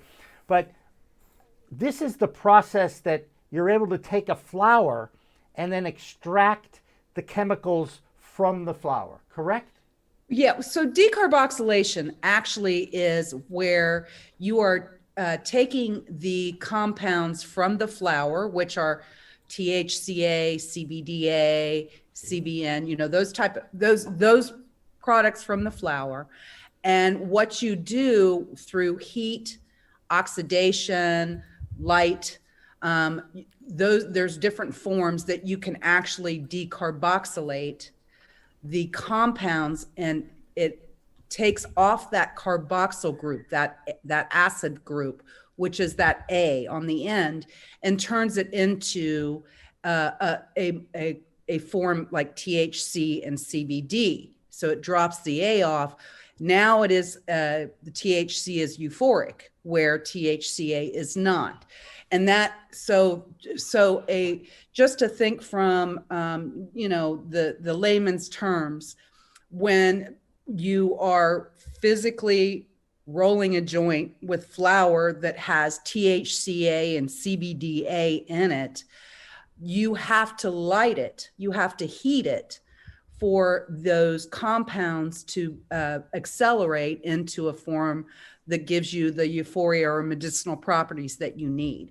And that's what decarboxylation is. So when you take decarboxylation in different forms, let's say for edibles, we're not lighting that up or we're not vaporizing that. So you have to actually heat that yourself. So you would actually grind up that cannabis and you would put it into an oven for, you know, approximately an hour at 250, 240. And that then you have activated the flour and it is now ready to be put into your oils or fats to be delivered into your recipes. So that is what decarboxylation is. It's just activating the compounds that are already in the flour, but they are in an acidic form. Wow, fantastically explained. I love that. Lisa, how in the world did you end up in the cannabis industry? I ask this a lot to people. I still shake my head and go, I have a talk show about cannabis? How did this happen? So how Sure. did you get to be where you are, and what's your story, Lisa? Sure.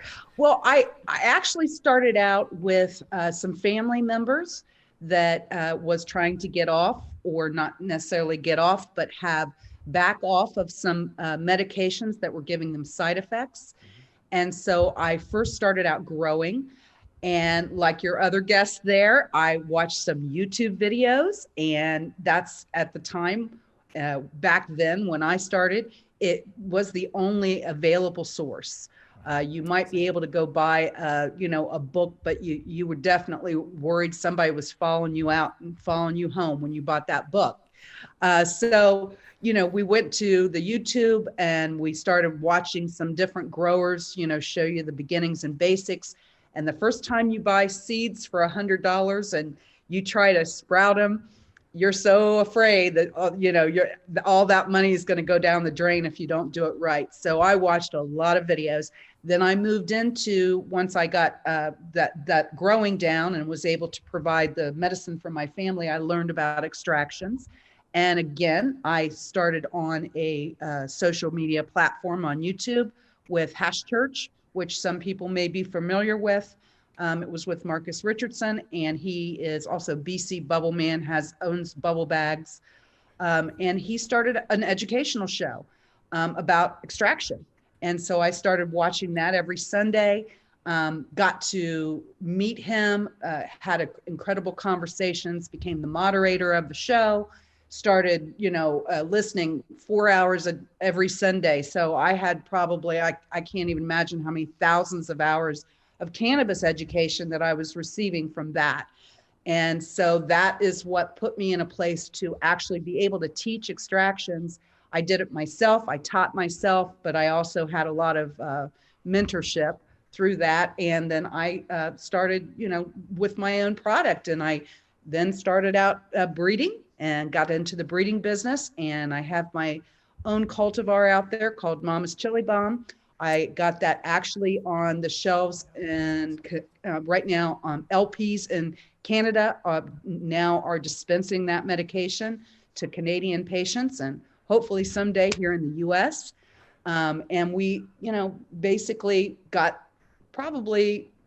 out of that and got into Ohio, because at the time I wasn't living in Ohio when all that was going on. And then I started into the education business. And that to me gave me so much joy to be able to give back what I was able to receive.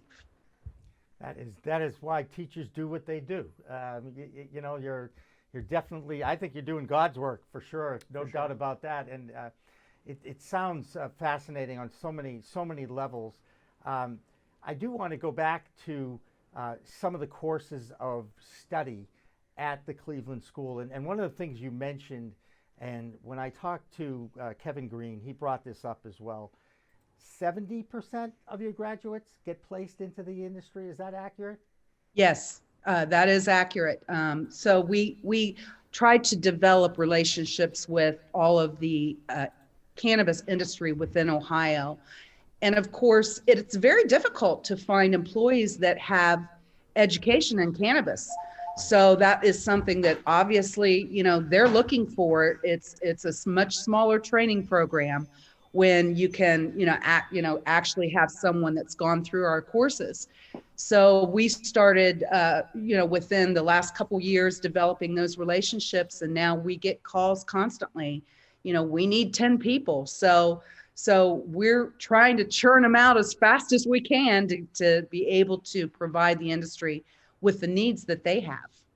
So Andrew, you're at a medical dispensary. Yes. What's the process? What do you look for? And I don't know if you're involved in the hiring process. Do you ever... More than you'd think. Okay, good. So have you ever seen anyone come across your desk with a Cleveland School of Cannabis diploma or anything like that? No, I haven't. I remember when I was starting out, pretty much the same situation. YouTube was about the only thing out there. I did a lot of research looking for either certificate programs, degree programs. At the time, there was nothing. Right. So my cannabis knowledge really came from a combination of YouTube videos and 3 years in the industry. Right. But it's interesting. So at Revolutionary Clinics, we're often first looking for customer service skills as well, because we figure we can teach people cannabis is the idea, as it's clear from like educational content that I do, that the Cleveland School is doing, is you can make cannabis education. So for us, it's usually, but you're right, we want to hire people who know cannabis. Like Rev Clinics, we want to have the best customer service, so we're usually looking for hires that either have cannabis industry experience, or we would prefer them have customer service and then train them on cannabis. Because for us, they're going to be starting out as a team member, working with other team members, you know. There are all kinds of different jobs in the cannabis industry. Some that need more cannabis knowledge, some that are very customer facing where you need that knowledge. Others in the kitchen or in extraction where, again, that knowledge is critical. Can't do the job if you don't know how to extract, for example. And Lisa, you are braver than I am when it comes to the seeds, okay? Because I really do think I have a black thumb. I don't want to be responsible for growing something and then having it die. I'm a very sensitive guy. I just don't think I could handle that. Not to mention the pressure to actually see it sprout and then go to flower, which is why I'm really encouraging people. I want to see the grows. I want you to send me grow footage. I want to see the images of these beautiful flowers that people are growing. Is there any kind of a research component in the curriculum as far as you guys doing any studies or anything like that? We actually have a course called Cannabis Research Study.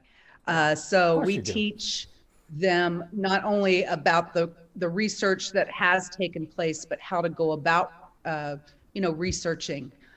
So yes, we do offer that. And it's funny when you said you had a black thumb and you couldn't imagine, doing that. I laughed because I felt that way, but wait until you have to take an entire plant and plunge it into water and wash it. That's for the first time. That's scary because you can run an entire plant pretty quickly if you don't know what you're doing. So, the education is absolutely important. And when he was discussing the dispensary side, we have a dispensary operations class, and we just had today what we call a mock dispensary presentation where we have, faculty and or other students come in and pretend to be the patient. And, we have the menu up, and, each one of the students has to actually find out about, actually go through the process, get their driver's license, scan their card, and just go through an entire process of what it would be like to work in the dispensary, and then what it's like to find the conditions, their financial situation, and try to match up all of their needs with what medicine is available, and then asking the right questions. So it's just so imperative to be able to teach that to someone, so that when you do go to a dispensary as a patient who doesn't have that background, when you walk in, you feel like you're speaking to an expert. You feel like you will come back time and time again because what they're recommending is working for you. So it's so important to have those kind of dispensary associates that would be able to, educate not just the patients, but the public. And let's try to get some of this prohibition mentality gone and make it more of a medicinal type of a plant now. Yeah. And absolutely, and that's always been the most frustrating thing for me too, is, and I do preach it on this show on a regular basis, that you are self-medicating with a plant. Now, God put this plant on the earth for a reason, and it's been used for thousands of years by medicine men, by Harvard-educated doctors, and now we're finally doing the type of research that I believe should have been done for years and years and years. you still fight the stigma, don't you? Because I can kind of hear it in the background of some of your stories. Now you're smiling. How challenging is it in the state of Ohio to be accepted as an educator of people who are learning about cannabis? Do you get the eyes roll up when you talk to other people in the university system? Sometimes. It depends. I think the stigma is starting to break a little, and I do think that the majority of Ohioans believe in the medication itself. I just don't think there's a lot of education out there. So, that's a lot of it, understanding the endocannabinoid system and, how these cannabinoids bind with our receptors. When you explain it in those terms, the standard patient understands, oh, this is actually working within my body and regulating and creating homeostasis. And when they start talking like that, it just gives me such a thrill, because we all need to like you said, take away the old prohibition mentality. And I am giving away my age. I grew up in the times of the black market for many years, and fought that stigma, because I've always believed in this plant, and I always felt as if I was being lied to about, Schedule 1 and all of these other things with drug companies, and we won't go into all that, but I always felt betrayed by that. So, I just feel like now Ohioans have opened their eyes. They do want to see a good program. They don't want to see it get out of control.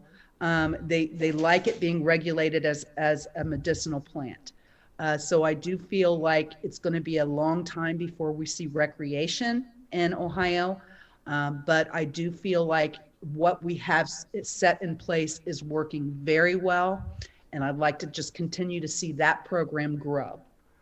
All right, you dated yourself, so I'm not going to harp on that, because I'm 63. I don't need to know your age. But one of the things that I do on this show is I play a song by an old rocker from the 60s and 70s, and the song is Shanty by Jonathan Edwards. Have you ever heard of that song? If you would play it, I probably would know what it was. Well, I could sing sing a little bit, I'm going to sit around the shanty and put a good buzz on every night and day. If I can help it, I'm going to lay her. Right? Sorry, that's my rendition. I don't normally sing in public, and you can understand why. Lisa, the medical program, you basically said, you're in Ohio. The medical program is established there. You pretty much said you won't see adult use rec, or you don't think there's much backing or advocacy for that. What do you think is causing? Is it the federal issue more than anything else, or is it still the stigma? Both. I think if the scheduling would change, I think that's going to help people that have always had a different attitude about cannabis, that they would actually maybe change their minds, because now they see the federal government moving on that. And sometimes that's what it takes for specific people. But I do think that I'm not going to say it's never going to happen. Of course, it's going to get back on a ballot someday. We tried to do it, but with COVID, we kind of got set back on trying to get a legalized program here in Ohio. And I just feel like it's going to be a tough fight here, but I'm not saying it won't ever happen. I'm not sure they'll ever allow home grow. But they may possibly allow rec down the road. It's interesting. She said no home grow, and here in Massachusetts, This is the first thing we was allowed. the first thing, and Vermont too. Vermont allowed you to grow it at home, Right. but not sell it, and now Vermont is moving towards an adult use retail operation Right. regulation.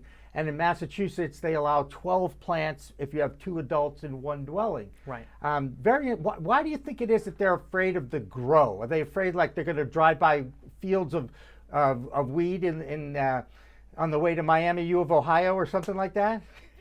I believe there's a couple things in play here. Remember, this was set up by the Board of Pharmacy here in the state of Ohio. Right. And these investors that have gotten licenses here have invested millions and millions of dollars to sell the product here in Ohio medicinally. If they would allow patients to do that, then they're taking away the support of the corporate world, right? I mean, it's going to back off a little bit if you're allowing all your patients to grow. They're not going to spend as much in a dispensary. That's just the bottom line. And I think that's what this is really all about. Not only that, but we have issues with neighbors. We have odor control. We have a lot of things like that I believe would cause some problems here in Ohio. So I just think that right now we tried to get it passed with a home grow back before our medicinal program, and it was voted down. So I just think that's going to be something that they may go recreational, but I don't think they're going to want the home grow to be That's a part so of that. surprising to me, really. Yeah, I'm gonna take. Go away. No, because my reaction is that you would think that, like, we have recreational and adult use. We have adult use and we have medical cannabis in Massachusetts. Right. But to your point, we both live in Massachusetts. We both have the right. I mean, if you, to be fair to the law, the law only protects you if you own property in Massachusetts. If you're a renter, you have zero protection under Massachusetts law. But if you own property in Massachusetts, like, I'm not going out there and growing plants right now. It's like I'm still buying my weed in a shop, even if I have the option to grow it on my own. It's too much pressure. I mean, how do I know what I'm growing is going to be, as and granted, I also recognize as a home grower, you can get your stuff tested by a state certified lab, which is great. I think it's a $50 fee to get your stuff tested, which is great.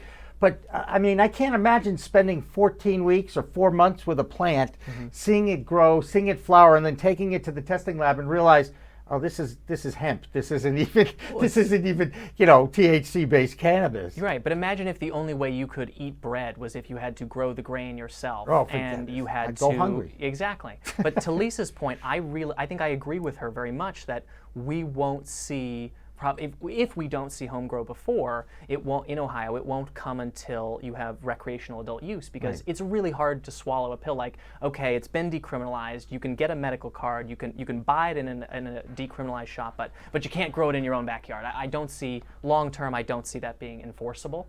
Telling someone they can't grow a plant on their own property. Right, exactly. That's and it's a weed, for crying out loud. I would be remiss. You're in the Cleveland School of Cannabis. You're in Cleveland, Ohio. There was a brawl in the city last night between two political candidates. I'm sure you've heard about this. I just want to make sure you're okay. And Ohio being a swing state and cannabis now becoming a political pawn in this process, it's amazing to me that in Washington, D.C., the Republicans have counted how many times the word cannabis the Democrats have put in their next COVID relief bill, and it's never going to pass. So we're at a stalemate, and yet cannabis is right in the middle of it. Cleveland was right in the middle of it last night. And I'll admit, I was one of the lucky ones. I chose not to watch. I was just dealt with the highlights because I would get too upset. But did the word cannabis ever get uttered in that debate? Does anybody know that? Anybody? No. I watched it. I actually am not in Cleveland. We have a branch in Columbus as well. We have more than one school.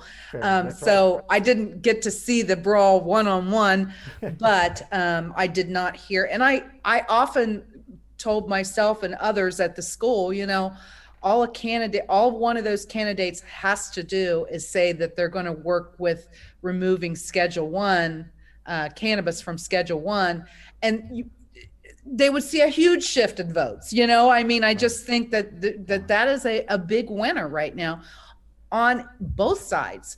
So I just don't understand why they're afraid to take that on.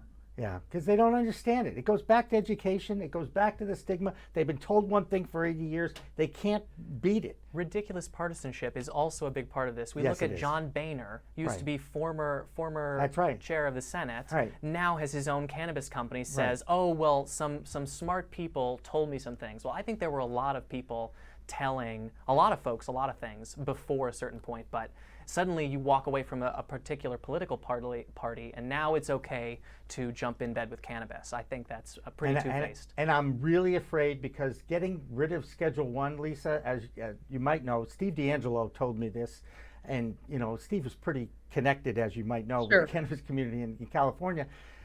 It's an administrative thing. The President of the United States, and I don't like to use his name, can pick up the phone, call the DOJ, and get it descheduled. And I'm not going to put it by him to do that a week before, even though he's come out as anti and, we don't have anything to do with it and it's left wing and all this stuff that he throws out there. But I'm still fearful that he'll use this as a way to get reelected. Now, granted, I just admitted, okay, I do lean on the other side, okay? Don't know what's going to happen, but Lord knows the Cleveland School of Cannabis will still be there. You'll still be teaching no matter what happens in November, correct? That's right. And the future is bright for the cannabis industry. And the fact that you guys place so many candidates, I take my hat off to you. I think it's a great thing you're doing there. And you know that you guys are welcome on this show to talk more anytime. Thank you. Thank you so much. And I believe that, education builds nations, right? Right. So this is what we need to do with cannabis. We need to build a cannabis nation. Absolutely. And Lisa Zwerna, thank you so much for joining us here on Cannabis Chat from the Thank Cleveland School of Cannabis on this day, this Professor Weed Wednesday that we like to call it here. And she makes so many good points. And